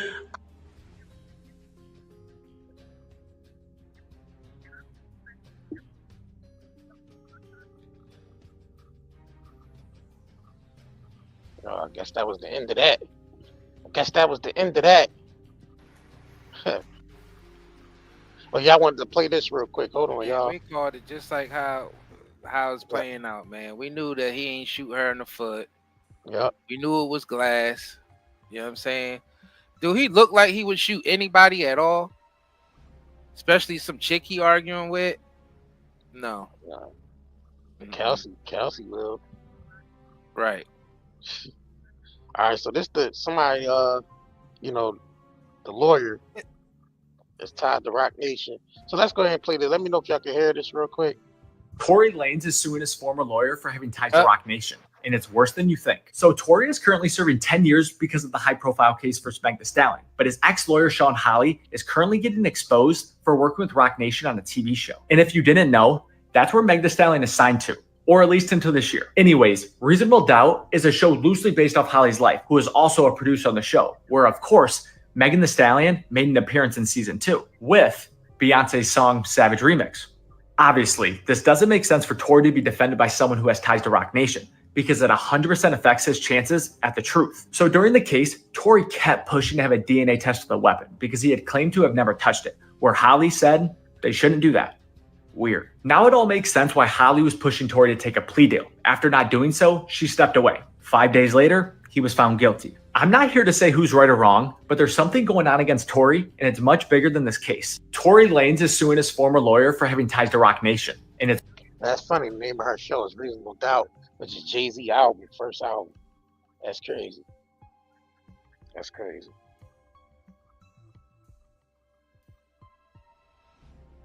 All right, that's crazy. Yeah. Set up. So I wonder if they, so they do have a petition on change.org where they got people signing the petition for him to be released or retrial. I don't know if they're trying to get a retrial or something, but yeah, he got started at change.org.com. But I wanted to play this because we all know this is the real reason why they took Tory Lanez down. Let me know if y'all can hear this. Yep. Woo! Yes! Yes! Yes! What? Yes, nigga. Yes, I know you see it. Yes. Y'all gotta understand what's going on right now. If you don't understand it, you don't understand it. That's cool. It's not on me. It's not on me. At the start of this, I told you, I'm not gonna beg you to make this fucking money. Yes, nigga. You know what's crazy? I sat there, bro. You know what I'm saying? And I sat there and I wondered for a long time, yo, how am I gonna get back, bro? How am I gonna get back right? They took every single avenue away from me. They took the playlisting away from me. They took every single thing they could take away from me. And you know what I said, bro? I sat there. I said, you know what? This isn't on me. This isn't a me thing no more. This isn't a This isn't a Tory versus the world. This isn't that. You know what I did? I immediately went to praying. I immediately went to straight praying. The first thing I prayed, and I said, God, show me a way. Show me a way. Just show me how I can get through here. Show me a way. Show me something that's different. Show me when the world is standing against me, show me a different way. And I prayed, I kept praying. And God told me he was going to bless me 1,000 times over. To the point one day I'm praying my nigga. And one day I'm all praying and it gets to this standpoint where I'm like, yo, I'll just start, it's like God just starts speaking through me and he's telling me, and I'm praying with my man E, and I'm like, and God's speaking through me, he's just like, y'all are about to step into something that you can't even fathom the blessings of. Like, you can't even fathom what this is about to be. You can't fathom what this is. And at the time I didn't understand it because, you know, they was blocking me in every kind of way. And for a second, I said, I'm not going to question it. I'm just have my faith and I'm going to keep going. You know what I'm saying? And every time they try to stop me, I just kept praying. I just kept going. Y'all not understanding what's going on. Let me fully explain this to you. I told y'all, $1 for the NFTs, right? I sold these shits to my fans for $1. People came, some people bought 20, some people bought 5, some people bought 60. It doesn't matter how much you bought. It was only $1. You spend $60, you bought 60. I need y'all to understand. One of those copies right now is going for 50,000, 60,000, 60,000. Yo, my nigga, and these are sold. They're sold. Go look at the list right now and see how small the sellers list is getting. Y'all don't understand what the fuck is going on? Y'all don't understand I just cracked the fucking industry? Y'all don't understand I just cracked this shit? I just cracked this whole shit. It's cracked. It's over. I cracked the whole shit. It's over. It's over. No more middleman. All y'all artists out there, fuck your label. Fuck the nigga that's telling you, yo, you gotta wait for this day on Spotify and on this. Fuck that. Nigga, it's over. Y'all gonna get paid, and your fans gonna get paid, and they gonna keep coming to you. Why? Because y'all making money together. This the digital trap house. Welcome, niggas. You're fucking welcome. We here. You understand why I'm going so crazy? I can't believe I did this shit my fucking self. This may not make sense to niggas like y'all. Some of y'all niggas, it hasn't registered yet. It hasn't got there yet. It hasn't got there. Y'all niggas like, yo, why is he screaming? Come on. Understand. Look into it. Do your research, nigga. This is revolutionary, nigga. This is history in the fucking making.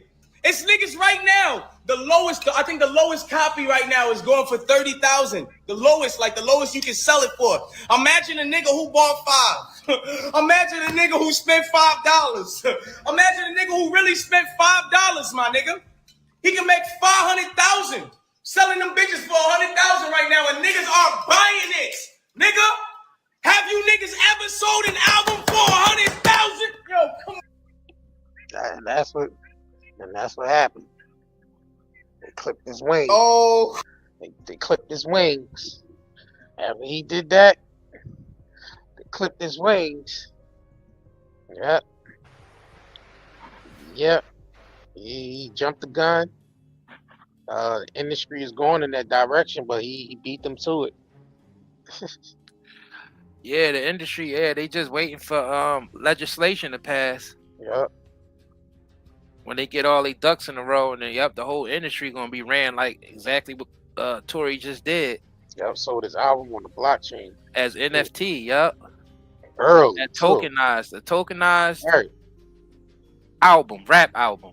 He did it early as hell. That's crazy. And Nipsey Hussle was on the same kick with Hell Bitcoin. Yep. He was heavily invested in Bitcoin, and they took him out before Bitcoin hit these big numbers that it's at now. It would have made him close. It would have made him a billionaire. A billionaire. Damn near a billionaire. Yeah, Nipsey would have been a billionaire, bro. Yep. So what they do, they take you out. It seemed like they using allegedly Rock Nations that's close to them. I mean, it's crazy, bro. Remember Dane was trying to do the NFT Reasonable Doubt, and Jay blocked it. Yep. Dane was on his way to do it, and Jay-Z blocked that shit real quick. because that's everything. Tokenization on Yeah. putting on a digital ledger. If Dame was the tokenized reasonable doubt and sold that, he would have surpassed Jay-Z. He would have surpassed him with that, bro. For fans to own a piece of reasonable doubt, who's not gonna want to own that shit, bro? Jay-Z's first Right. album? Are you crazy? Niggas is gonna want to own that joint, bro. That would have put Now, Dame just out. imagine them doing that with Michael Jackson and Prince. Prince, yeah. That's gonna make them quadrillionaires. That's why that's why they pressuring Jay-Z. That's why they had Gail on national TV asking Jay-Z was he gonna sell his masters. Yeah. Because once they start tokenizing all these celebrities' albums and movies and all this type of stuff, it's gonna be trillions of dollars made. It's gonna be a quadrillion-dollar market. Yeah, it's gonna be quadrillion. Quadrillion-dollar tokenization of everything, assets is gonna be a quadrillion-dollar industry. Yeah. So that's somebody who got rags could come into riches overnight. Overnight, bro. By dealing with this. Right. You can become wealthy overnight. Literally overnight. Literally overnight. People, yeah. I mean, he's playing a dangerous game because, like you said, he jumped the gun. The industry is going that direction, but everything ain't set up yet. Right. For the industry to go that direction. He did it early. Independent at that. And then went on bragging about it. Yeah, this video right here is the reason why he's behind bars right now, and people still don't get it. Yeah. All they see is the drama with Megan and Kelsey and all that stuff, but it's bigger than that. That's the distraction. That's the distraction. Yeah, that's the distraction. Bigger than that. Yeah. It's bigger than that, y'all. It's bigger than they about to bring in a whole new way that they basically put albums and put creative works out. Yeah. And this man jumped the gun. Nipsey Hussle jumped the gun. Looked like Dame was about to go down the same path, and then y'all don't understand how big this is. When we tell y'all $quadrillion market, a $quadrillion market, like you can't even fathom what that is. Let me see. I'm about to. You can't even fathom it. Let me just give y'all a little bit of. Y'all could do your research on your own, but I'm just gonna pull up. They keep us distracted. It's because they like sort of insult our community. They keep us distracted with little stuff that's surround. They don't never tell you the real big. You never know the real big reason behind things, the big picture. We always distracted by the little things that's going on around it. And basically, it's literally nigga shit. Like that. Let's be real. The distractions is always some nigga shit. Always some nigga shit, bro. It is. There's always some little petty-minded nigga shit to keep you distracted from what's really going on. Facts. It's crazy, man. It's crazy how people get caught up in basically the bull crap, the surface level bull crap, because that's what it is, just surface level. Yeah, all this Diddy shit is a distraction. Yep. Believe it or not, they don't really have nothing on Diddy. They don't have shit shit on distraction. That shit is nothing more than a domestic violence case and Diddy being a freak. There's no crime in the nigga being a freak. Which is not illegal. Yeah, him, the freak offs and all that stuff ain't illegal because they were all consenting adults. Rather they trying to tell you they wasn't or not. Yeah, the hell they was. Facts.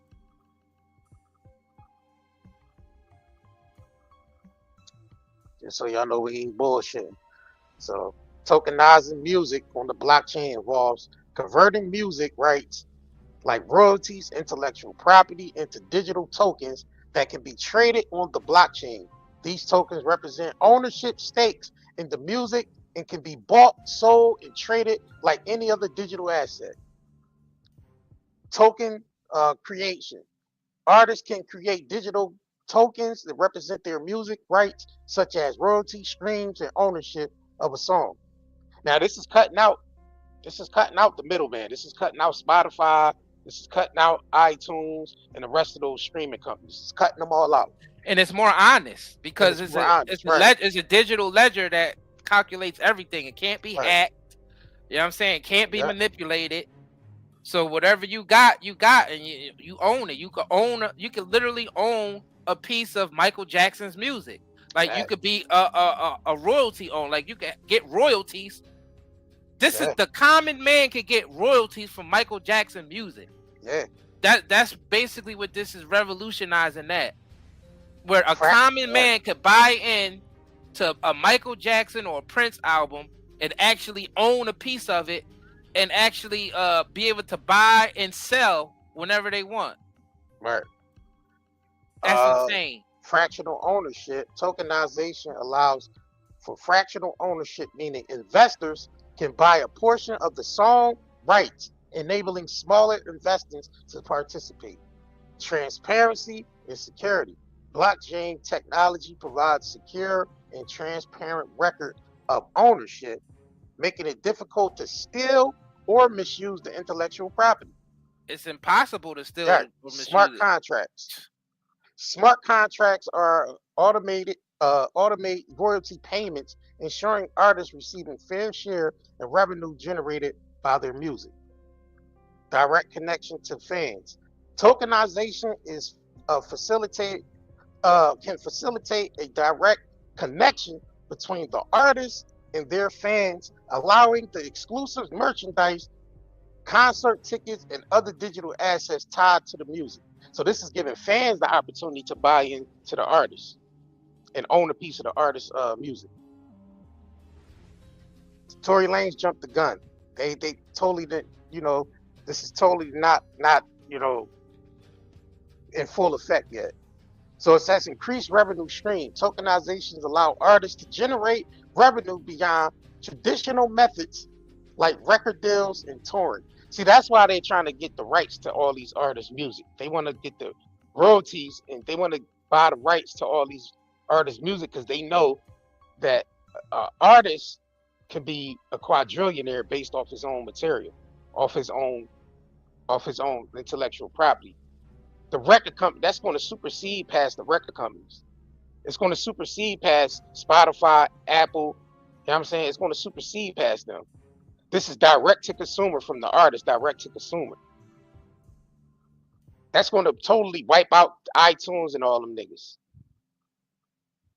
So record companies is trying to, you got certain special interests right along with record execs trying to buy out all the royalties to these artists' music because they want to be the ones that's ahead of the game. Jay-Z better watch out.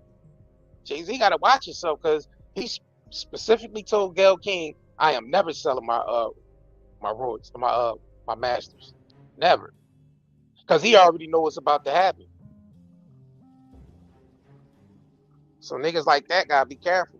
That's why Tory said he cracked the whole shit. Yeah. He cracked the whole industry. F all those niggas that's telling you gotta put your album out at a certain time. Yeah. F those release dates. Nope. F all of that. Look, control over IP. Artists have more control over their intellectual property and how it's used. So this giving artists full 100% control over his intellectual property, over his masters, over his music. Record companies don't want that, bro. Special interests don't want that. Look, direct to fan engagement. Tokenization can facilitate a closer relationship with fans through exclusive content experiences. It's crazy that they left out the fact that the fans can make money off the album too, because that means they own it when they buy a piece of it. As far as the tokenization, the NFT, they own a piece of the album too. Yep. And the more fans that buy into the album, that's the more the album is worth. That's why Tory Lanez said he sold the album for 100,000, 60,000, 50,000. Because the value of it keeps going up as more fans buy into it. More people buy it, right? You know what I'm saying? So yeah, hey, yeah. So they're planning on doing this with the whole entertainment industry, period. That's movies, TV shows. Like Martin and them, you're going to be able to buy a piece of the Martin show, Fresh Prince of Bel-Air. You're going to be able to buy into that as a fan. You're going to be able to own a piece of that. And more fans that buys it, the more it goes up in value. And you collect royalties on it, yo. And you collect your royalties directly to you. And you probably see Trump trying to put in place where you don't have to pay taxes on cryptocurrency too. So you might not even have to pay taxes on that. If they pass the bill that you don't have to pay taxes on cryptocurrency. Yeah, because what they gonna be doing once you buy the tokens that represents the album or whatever the shares you own in the album, if you want to sell it, you probably just gonna convert it into stable coins, and you'll be able to spend stable coins through, you know what I mean, wherever you want to spend them at. You can add your stable coins to your Apple Wallet or your Apple Pay or whatever you use, Google Pay, whatever you use. Yeah. You know what I'm saying? You could just convert it and you'll be able to spend it regular money, like it's regular money. Digital currency. Right. This is the new gold rush, the new .com boom. This is the blockchain is a whole nother gold rush. And .com boom. This is the next phase we're going into. Is the blockchain. So like you could literally invest like $1,000 and buy a piece of Michael Jackson's Thriller album. And next thing you know, you'll be making. Yeah, you could end up being a millionaire overnight at that. That's why we said it's a quadrillion-dollar market, y'all. This is what the whole industry is moving to. Not just that entertainment industry, but all the industries, real estate. You know what I mean? Even medical. Even medical. Everything, y'all. Everything. They putting everything, they digitizing everything and putting it on these blockchains. And everything is transparent. Everything is transparent and calculated. You know what I'm saying? So, hey, man. Tory cracked the whole shit. Like he said, he cracked the code. And he did it by himself. He went and did the research and actually took the research and actually did something with it. Applied it. And he applied it and he ended up making millions of dollars in a minute. Yeah. As soon as he released his album, he made millions of dollars. Yep. Cause that's how fast things are moving. Like with the digital stuff, it moves fast. Can you imagine a Michael Jackson album, bro? That's why I kept using Michael Jackson album as a example, because you would actually own a piece of royalties of Michael Jackson. If you bought 1,000, you'll be a millionaire overnight, bro. I'm probably a multi-millionaire, because the whole world is going to want a piece of that. The whole world is going to want to buy into a Michael Jackson album, which is going to shoot the price all the way up, bro. That shit going to be in the quadrillions. That shit going to be in the zillions, bro. People years from now are going to be looking back at these very moments and be like, damn, I wish I would have. Nigga, everybody going to be saying, I wish I would have. Facts. I wish I would have. I wish I would have. Yup. Then I gotta hit y'all with old head, cause just to wake y'all niggas up real quick. Where old head at? Where old head? Gotta hit y'all niggas with old head just to wake y'all niggas up. Where old head at? There's some crazy times that we in. Facts. Where he at? I don't see. Oh, here you go. That's because you don't have the information. Okay. Huh? Just public. All you gotta do is go look it up. Huh? Okay. I didn't come here to find out what you think. No, I'm just asking. No, you didn't. You say you thought. I don't want to hear it. Okay. Huh? Okay. For what? I don't want to hear what you thought. I saw the check, nigga. Huh? So I got to sit in what you thought. Who cares? Huh? That's all I'm saying. All right. It's mighty funny that he was talking about Michael Jackson during him going off on Real Black. He was talking about Michael Jackson. That's crazy. I saw the check, nigga. That's what I'm saying. Y'all niggas better do y'all research, bro. We don't be coming on here just bullshitting with y'all. Do y'all research on that shit, bro. I just pulled up a little bit of it just to show y'all. Man, y'all better start asking Chat GPT a lot of shit. Chat GPT be letting niggas know.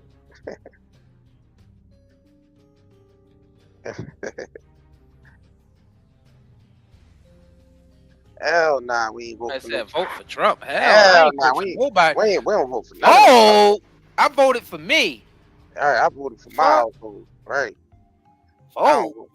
Niggas still voting, period. Like, y'all ain't just living y'all life and doing what y'all want to do. Y'all niggas need to go to the government and ask permission. Still vote. Niggas still voting. Why? Why people still vote? Yeah, vote. Just go live your life. Fuck all that vote shit. Just go live your life. I'm like Brewster's Millions. None of the above. None of the above. None of the above. I'm Brewster's Millions. Niggas is still stuck in that voting programming, thinking that's going to change. It never changed. You could go vote. It ain't going to change nothing. Only you can change your life. By doing, like we said, by doing your own research. Doing your own research and moving accordingly. Right, and find out where you fit at in the vast things. I just showed y'all with the tokenized blockchain tokenizing the music on niggas talking about voting still. Like why niggas don't even come in here talking about, because we don't do none of that. Vote. Why niggas vote? For what? Why niggas vote? Why niggas still voting? Vote. Niggas been voting for niggas been voting for decades, centuries. Yeah, voting don't do shit. I mean, you gotta make moves on your own. Yeah, you have a better chance of voting local, but I mean, the best thing to do is bet on yourself and the people that you can depend on that's around you. Those people matter the most than any politician ever will matter. You know what I'm saying? So the best thing is to do is tribe up with your tribe. Man, that government is corrupt as hell. I ain't voting for none of that corruption. Yeah. I don't give a hell what political party they are. They all corrupt. We got to get back to that government. Local government as hell. Federal government. It don't matter. Just government, period. All that shit is corrupt. I mean, you think about cultures that band together. They don't have to worry about none of that. I mean, you think about like the Jewish community, you know what I mean, the Amish community. They don't have to go vote and do none of that shit. They take care of their own. They band together and take care of their own, tribe. They don't worry about voting and all that shit. That's you know what I mean, like they create communities of self-sustainability. Self-sustainability. Tribal sovereignty. Tribal sovereignty. Each individual or each family inside that community specialize in doing something that adds to the community. Yep, might have a baker. You don't need outside government anymore. All right. And with this blockchain coming into place, you really ain't gonna need no damn government with that, because that's a ledger. That's that's literally that's like an accountant. You know what I mean? A ledger that you can handle all your business on. And it's automatic, and it can't be manipulated, it can't be duplicated, and you know what I mean, and it's being ran by a system that can't be hacked. Right, it's like you're your own bank. You're your own bank with that. If you have a ledger, you basically your own bank, because all you're doing is sending stuff from ledger to ledger. Facts. And if you want to cash out, you just move it to a stable coin. You know what I mean? But other than that, the assets you have, it's gonna be on your ledger. The government ain't gonna have no say so to that. No, they ain't gonna be able to tap into your shit or none of that. Realize what the hell going on out here, niggas. We can't be up here still talking about voting. That shit don't do nothing. So you vote and then you go sit on your ass and wait for the politician to do something for you to live your life. That don't even make sense anymore. Like we ain't get out of that energy yet. We ain't getting out of that energy yet. Niggas ain't ready to hear this shit. I don't even want to get into it. People ain't ready to hear this. Yeah, the new system ain't gonna even require motherfuckers to vote. It ain't. It ain't. You basically your own government, basically.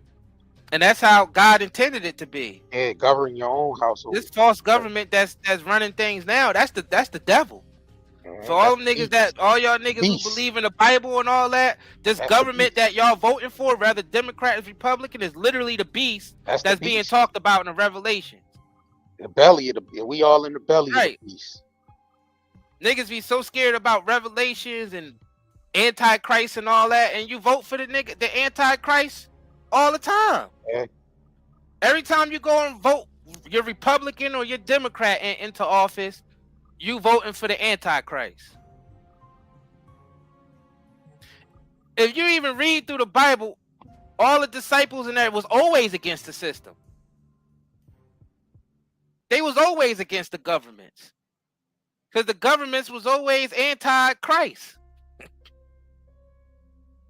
I don't understand how niggas be so holy and go to church and say, oh, you gotta vote Democrat or you gotta vote Republican.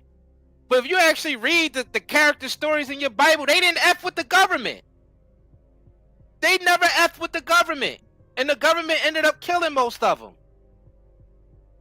It was always the government that was hunting those niggas down. All the prophets, all the disciples, niggas was being hunted by the government.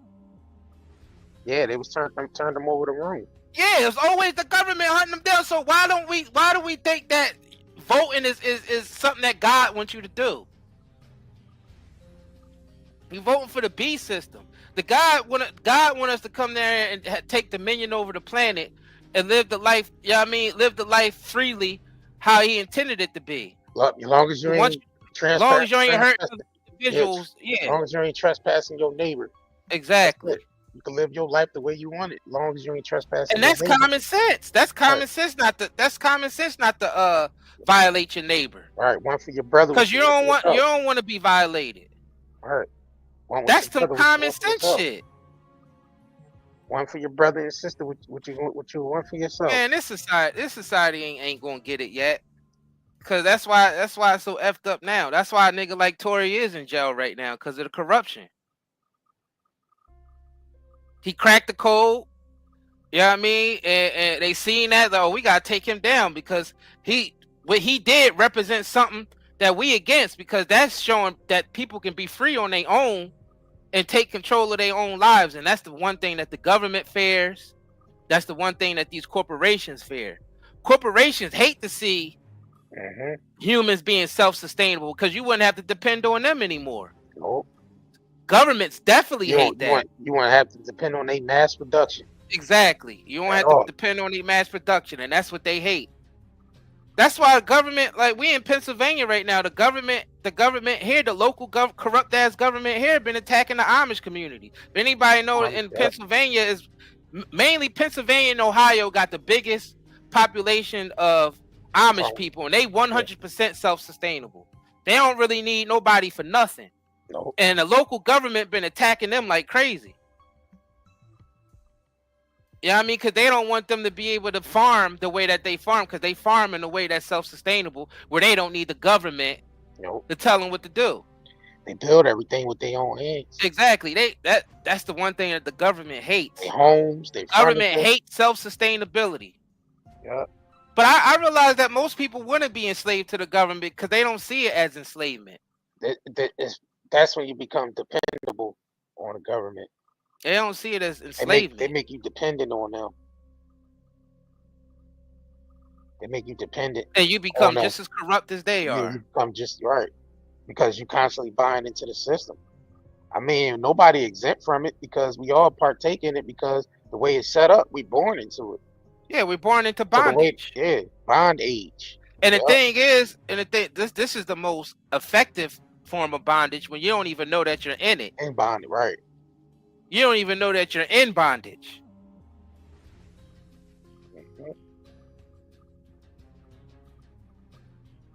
You don't even know that you in bondage. That's the thing. You're born into it. You think your bondage is the way things are supposed to be. Facts.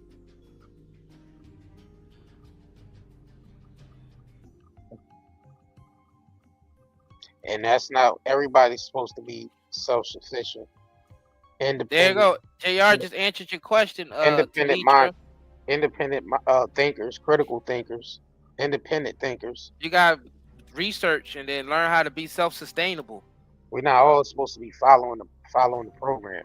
That's not what we're supposed to do, because that makes us robots. If everybody's following the program, that makes us robots. So that goes to say that artificial intelligence, humans are artificial intelligence. Yes. Yep. Artificial intelligence.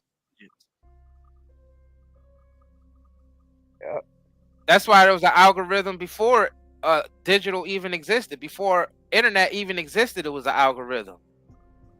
Only way you'll be able to get an algorithm if something is robotic or machine mechanic. Yeah. Machine. There was always an algorithm. Always an algorithm, which means AI always existed, bro. Yeah. Artificial intelligence always existed. Yep. Hell yeah. Hell yeah. And that's the difference between people who's conscious and who's not.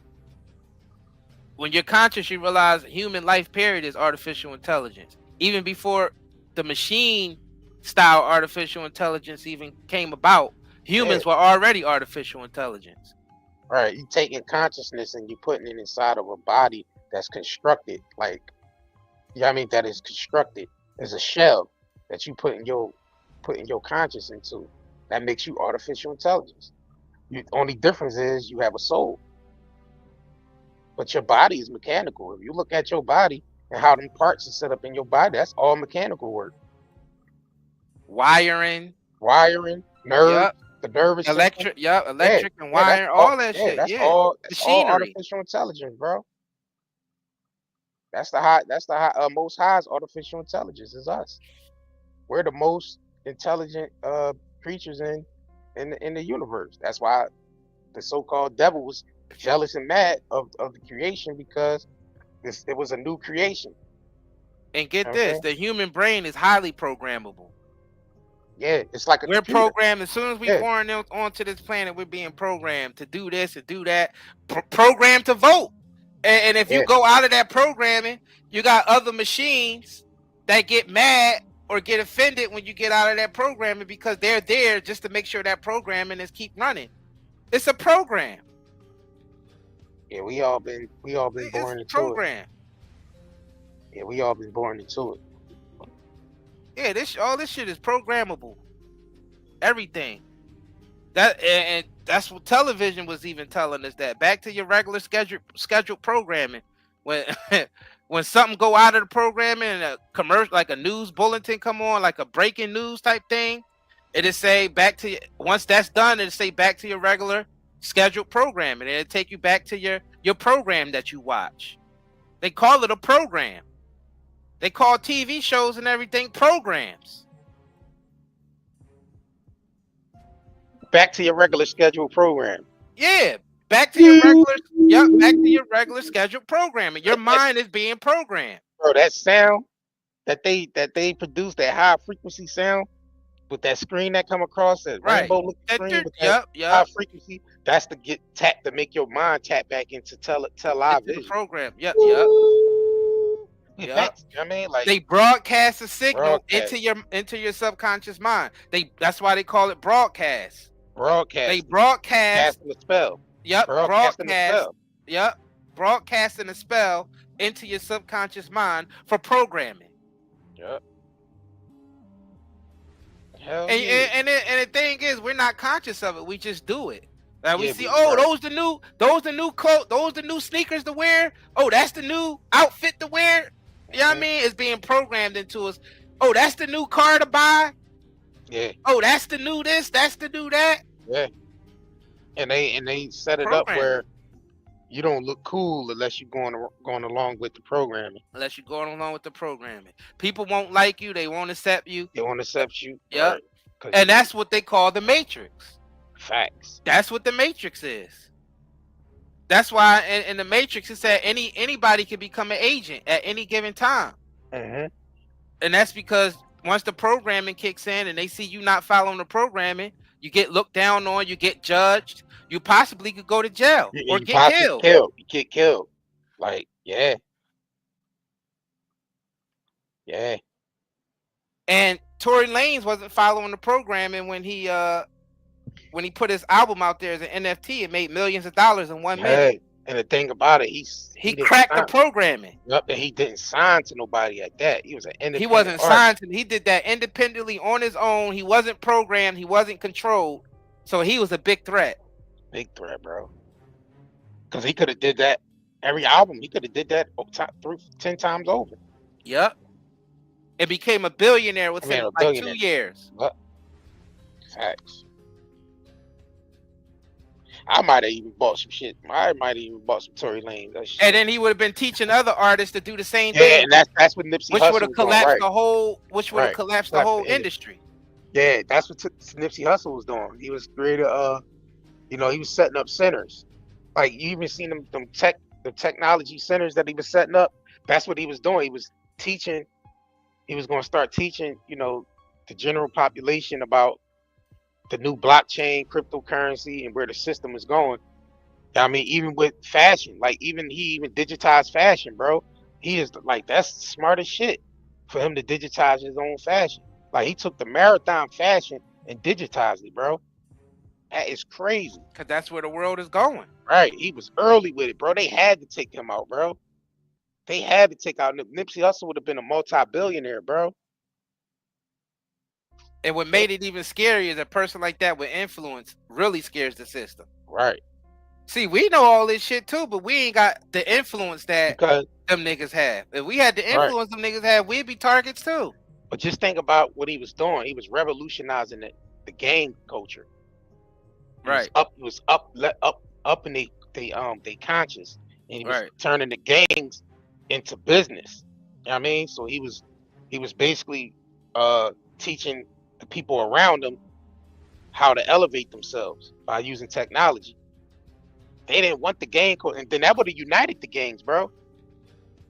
That would have united the gangs, bro. That, you know what I mean? So they seen that. They seen him uniting the gangs. They seen him, you know what I mean, using technology basically to teach his people how to elevate themselves. And he was heavy invested in crypto. Even bought into the technology that's behind crypto. He was he was like a primary investor in crypto, the technology behind cryptocurrency, bro. It's crazy. They said, not him. And they make people believe that it was the Dr. Sebi documentary. No, it wasn't. Because Dr. Sebi already had beat the system already. We didn't need Nipsey Hussle to tell us about that. It was already out there. Facts, and it's still out there. And it's still out there. I know, right? We didn't need Nipsey Hussle for that. It was the technology that he was tapped into. That blockchain. Because you see, he was telling people about Bitcoin before it hit these big numbers. Bitcoin right now is at $100,000, over $100,000 coin. Right. You know what I'm saying? Before, when Nipsey was talking about it, it wasn't even $100 yet. Facts. So just imagine if you had invested $10,000 around that time when Nipsey Hussle was talking about it, how much money you'd be worth now? Billions. Because if you bought it for hundreds of dollars or pennies on the dollars, yeah, you would have been a billionaire, bro. At least 100 millionaire. At least 100 millionaire. Or a double-digit millionaire. Depending on when you bought it and how early you bought it. Depending on where you bought it. Yeah, how early. And it seemed like Nipsey Hussle was really early. Yeah, he was early. He was early as shit. Yeah, he bought it when it was like $100 and something. Yeah, it was like $100 and something when Nipsey first started talking about Bitcoin. So imagine him dropping $1 million on that shit, bro. I hope y'all paying attention. Like, we telling y'all what we're being distracted from. Like, all this shit with Megan and all that. Diddy and all that. That shit ain't. They distracting you from what's coming, it's crazy. It's crazy because while we paying attention to Diddy and all this shit, you got Trump over there signing up a $1 trillion deal with Saudi Arabia. Exactly. So Saudi Arabia is about to invest in technology in America that build these smart cities. Exactly. He literally showed Trump the line. They showed Trump the line that they building over there in the sand. Now we told y'all the line is being drawn in the sand between the wealthy and the poor. That's what that shit represents over there in Saudi Arabia. They gonna use digital assets to build it. Right. They showed Trump the line, and they willing to invest in $1 trillion in to build the smart cities in America. That's why they burnt down everything. That's why they burning down everything, because the smart cities is going to take place of all that area that was burnt down. But it ain't meant for everybody to get wealthy off of that. You know what I'm saying? The world never worked that way. Nah, it never works that way. Only the people that's going to pay attention and listen now and actually start applying the wisdom are the ones that's going to be somebody in the future. Ain't going to be in those damn smart cities where you getting controlled 100%, dominated, because everything's going to be smart technology in those smart cities, and you're going to be 100% dominated. Facts. So what we telling y'all? That means you could be instantly taxed when you do something that they don't like. Yep. Instantly taxed, instantly fined. That digital blockchain, you're going to be instantly fined, instantly put on lockdown, instantly not be able to have access to nothing. Which is the flip side of that, because it's a double-edged sword. Even though the flip side of that is the people who get in early and got all the digital assets early is going to be basically doing whatever they want at that point, because you're going to have enough digital currency to do it. Yep.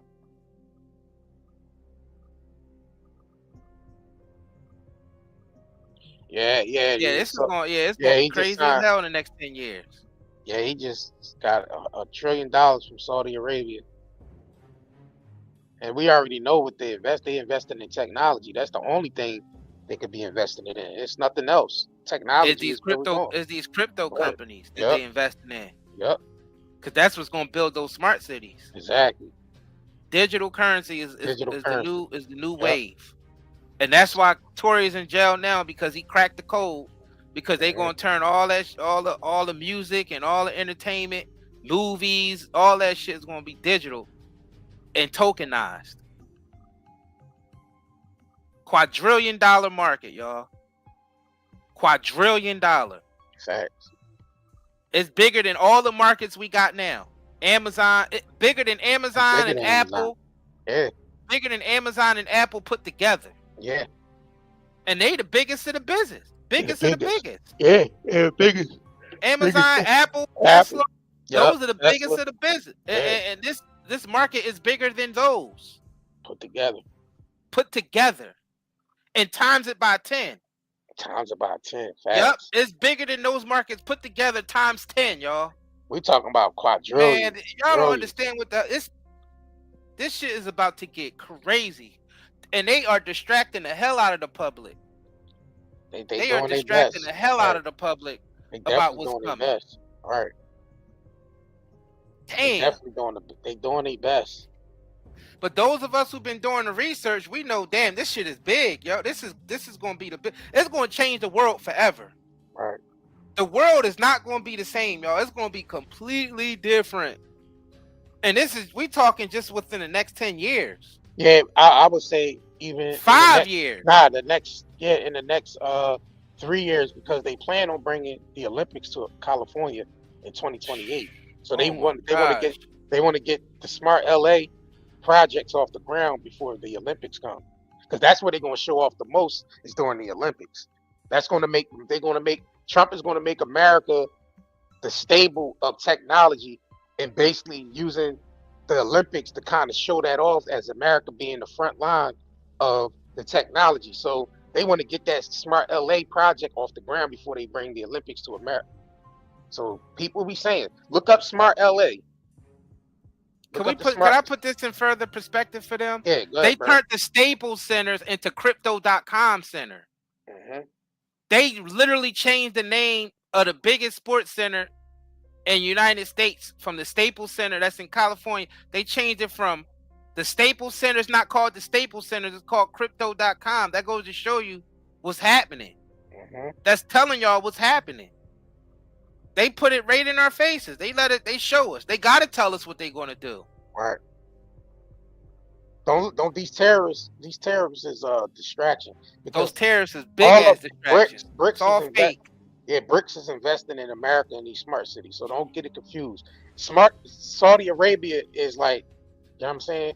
You got Saudi Arabia, you got Brazil, you got China, you got Russia, and who else? Brazil. Yeah, Brazil.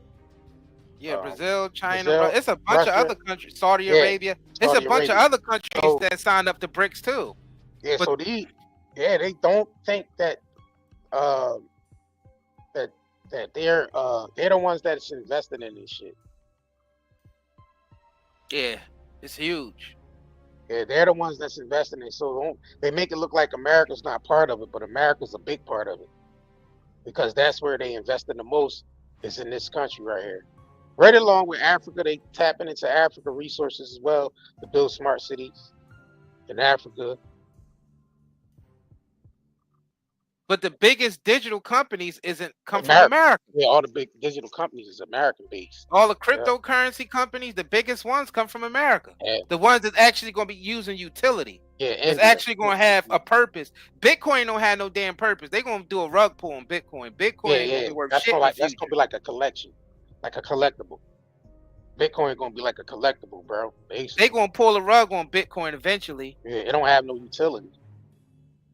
That was just a beta. It's called BTC because it's a beta testing coin. Right. That's the coin that they had to test first, just to get BTC. people into digital currency. That's why the mainstream media always lead with Bitcoin. The mainstream media is only there to throw you off. Right. That's Listen to all what the he said. mainstream media is for. It's not there to assist you on how to make a move. Usually what you do, you listen to the mainstream media and do the complete opposite of what the mainstream media tell you to do. Because the mainstream media is only there because it's a game. This whole earth that we on is a fucking game, y'all. It's one big game. Testing crypto or coin. BTC. Bitcoin is nothing but a beta. Check the acronym right there. Beta testing coin. BTC. Future is going to be stable coins. Yeah, that shit ain't gonna have no. That shit don't have no. The future is going to be stable coins. I'm telling you right now. Yeah. Which they already setting up now. Couple digital companies already got their stable coin in the work in the play. Yep. And the other coins are going to be used for tokenization. The XRPs, the Cardanos, all that shit is going to be used for tokenization. Right. They're going to tokenize everything with that.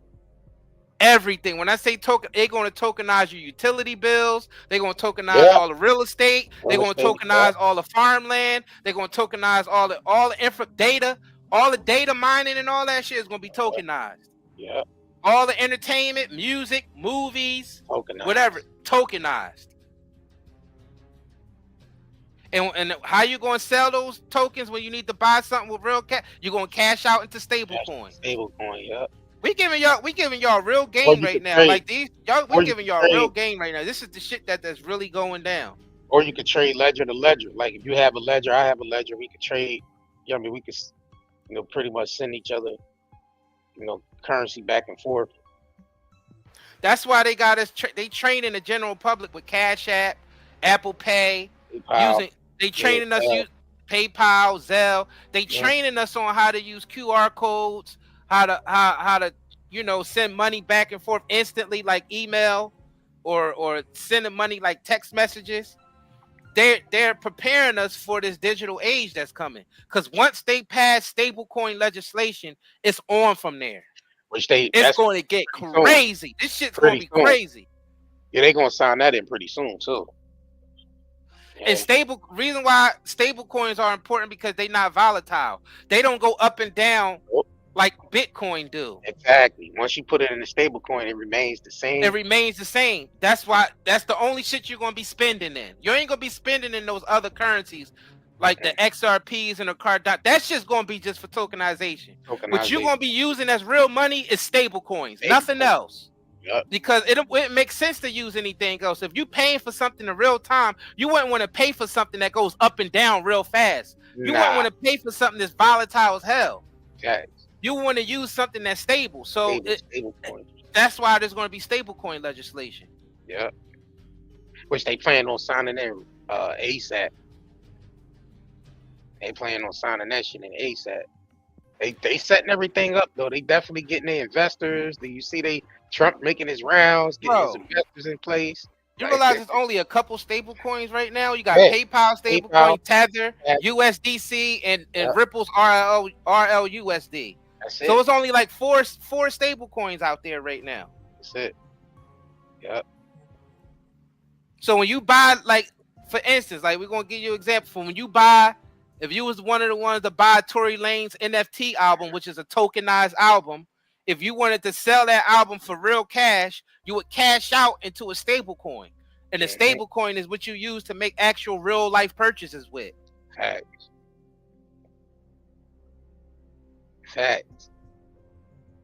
So you'll be able to just you'll be able to load your Apple Pay up with a whole bunch of stable coins and shit and just pay for everything with that.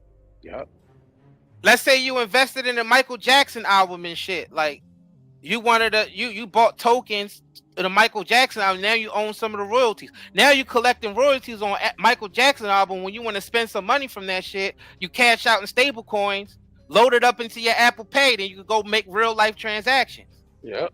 With money that you just made off of Michael Jackson's album legally.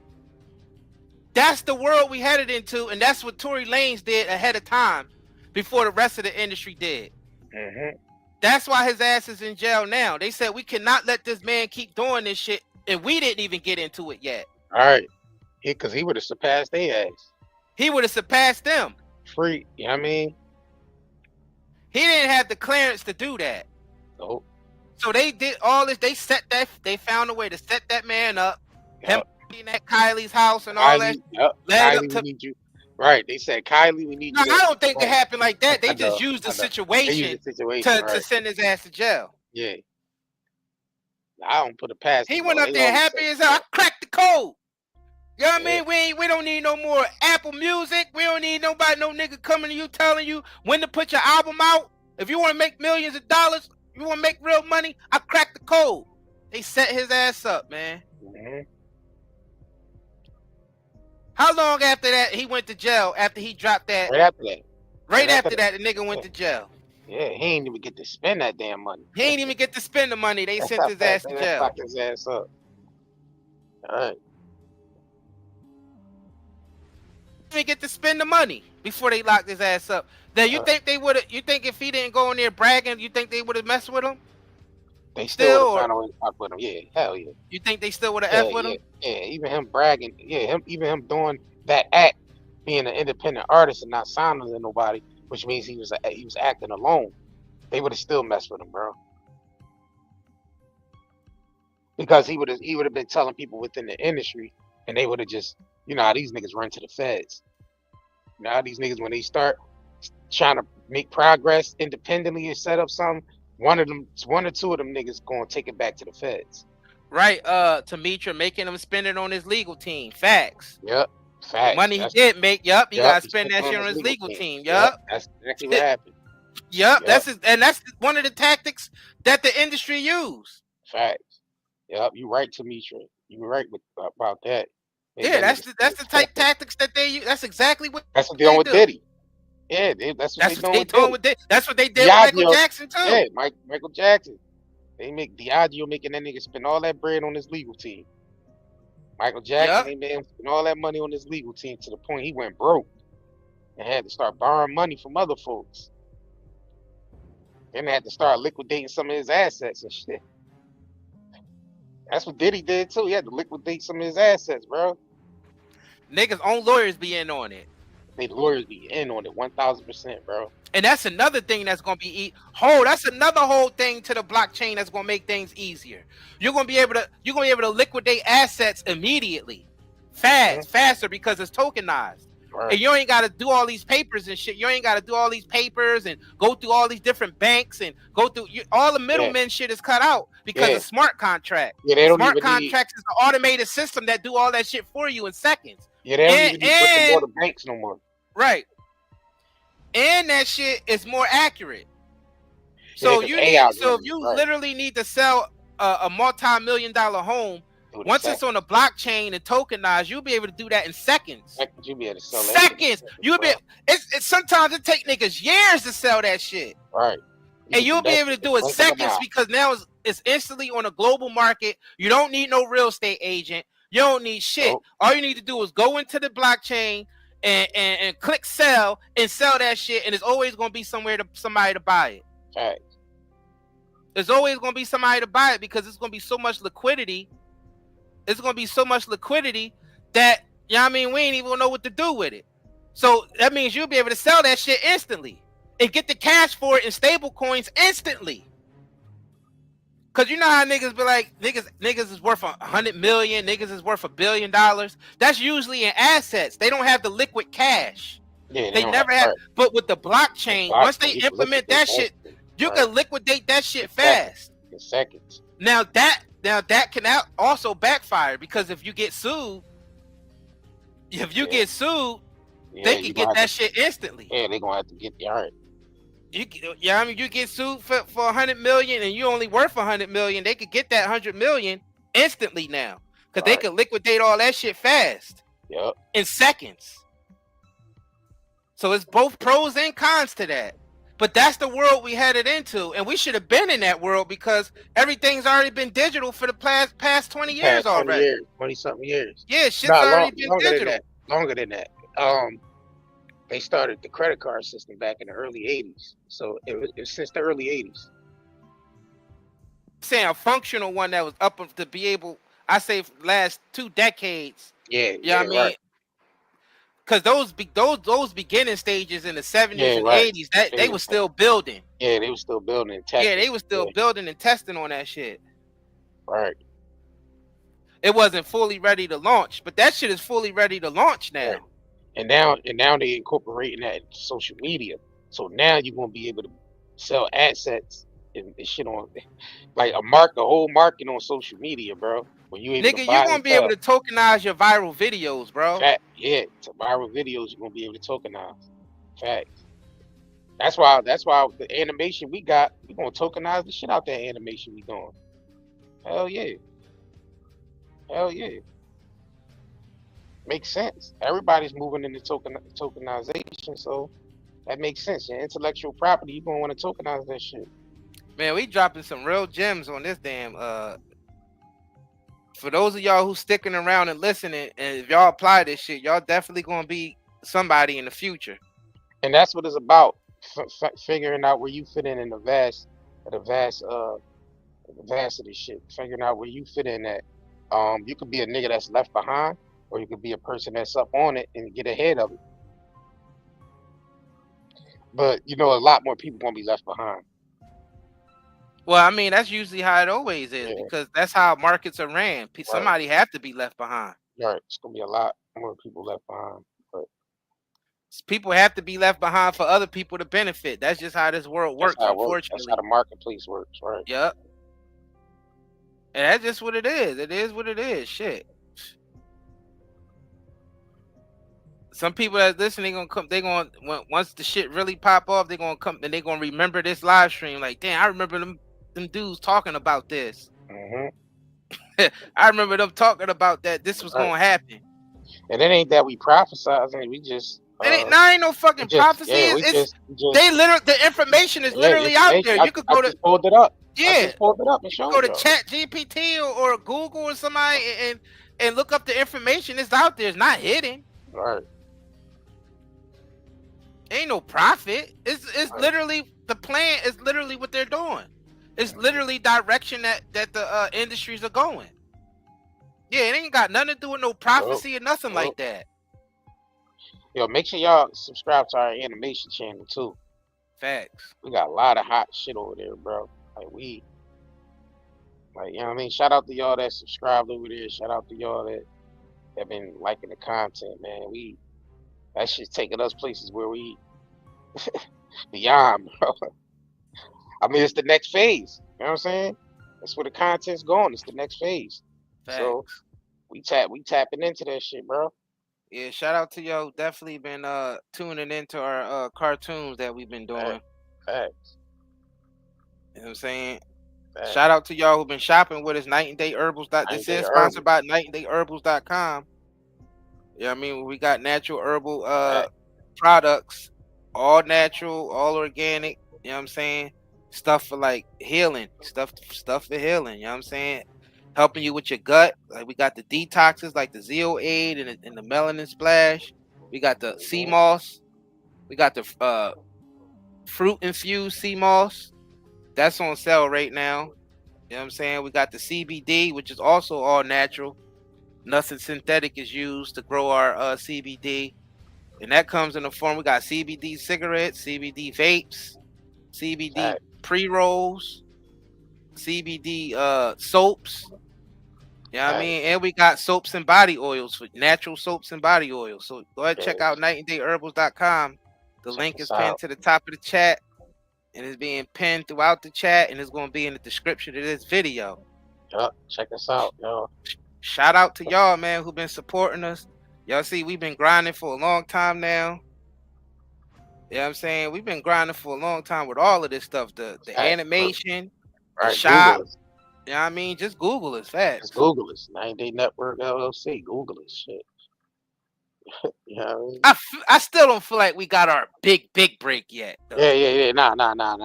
And we've been grinding for a while, so it should be coming soon. I mean, the animation been taking off like crazy. Yeah, I mean, I ain't gonna lie. Right, like Monique been posted our animation. Yeah, the shit's been taking off. A lot of celebrities been hitting us up behind the scenes, saying, "Yo, I like y'all. I like what y'all doing with this shit." You know what I mean? So we've been getting recognition as far as what we doing because we on we on the next phase with it. The way the shit looks, it looks like movie production shit. So we on the next phase. So people was like, damn, y'all tapped in. Y'all tapped in. 9 Day Cartoon Network, y'all. Type that in the search and go subscribe to that channel. And subscribe to our TikTok also. Yeah, TikTok TikTok too. and our Yeah, Instagram yeah, and because our we post a lot. Facebook. Yep, we post a lot of it on TikTok and YouTube. So yeah, man. Yeah. Yeah, shout out to y'all, man, who've been supporting us for sure. Facts. You know what I mean? Like we said, make sure y'all check out them cartoons. It's funny Them as hell. cartoons is funny as shit, bro. Yeah, them Jones Like, hilarious. this shit is next level, bro. Like, we got motherfuckers coming out the woodwork. Like, yo, y'all shit is like top notch. Niggas out here saying we better than Disney. Yeah, they say because we're taking like that premise of what they would do with the kids films and turning it into adult shit. You know what I'm saying? Facts. So you would see Shrek and all that as, you know, kids films, but we spinning it and putting the adult shit on Pixar. It's real life shit though. Ain't even just real adult. life, It's actually real life situation. Yeah, real life situation, like especially the Diddy shit. Right. Y'all gotta and check Shannon out Sharp shit. Shannon Sharp shit, right? Yeah, we went mega viral for that Shannon Sharp shit. Got like 20,000 subscribers overnight just by going viral of that shit, bro. It's crazy. Right, like we took that phone call between him and that white girl and animated that shit. That shit went viral.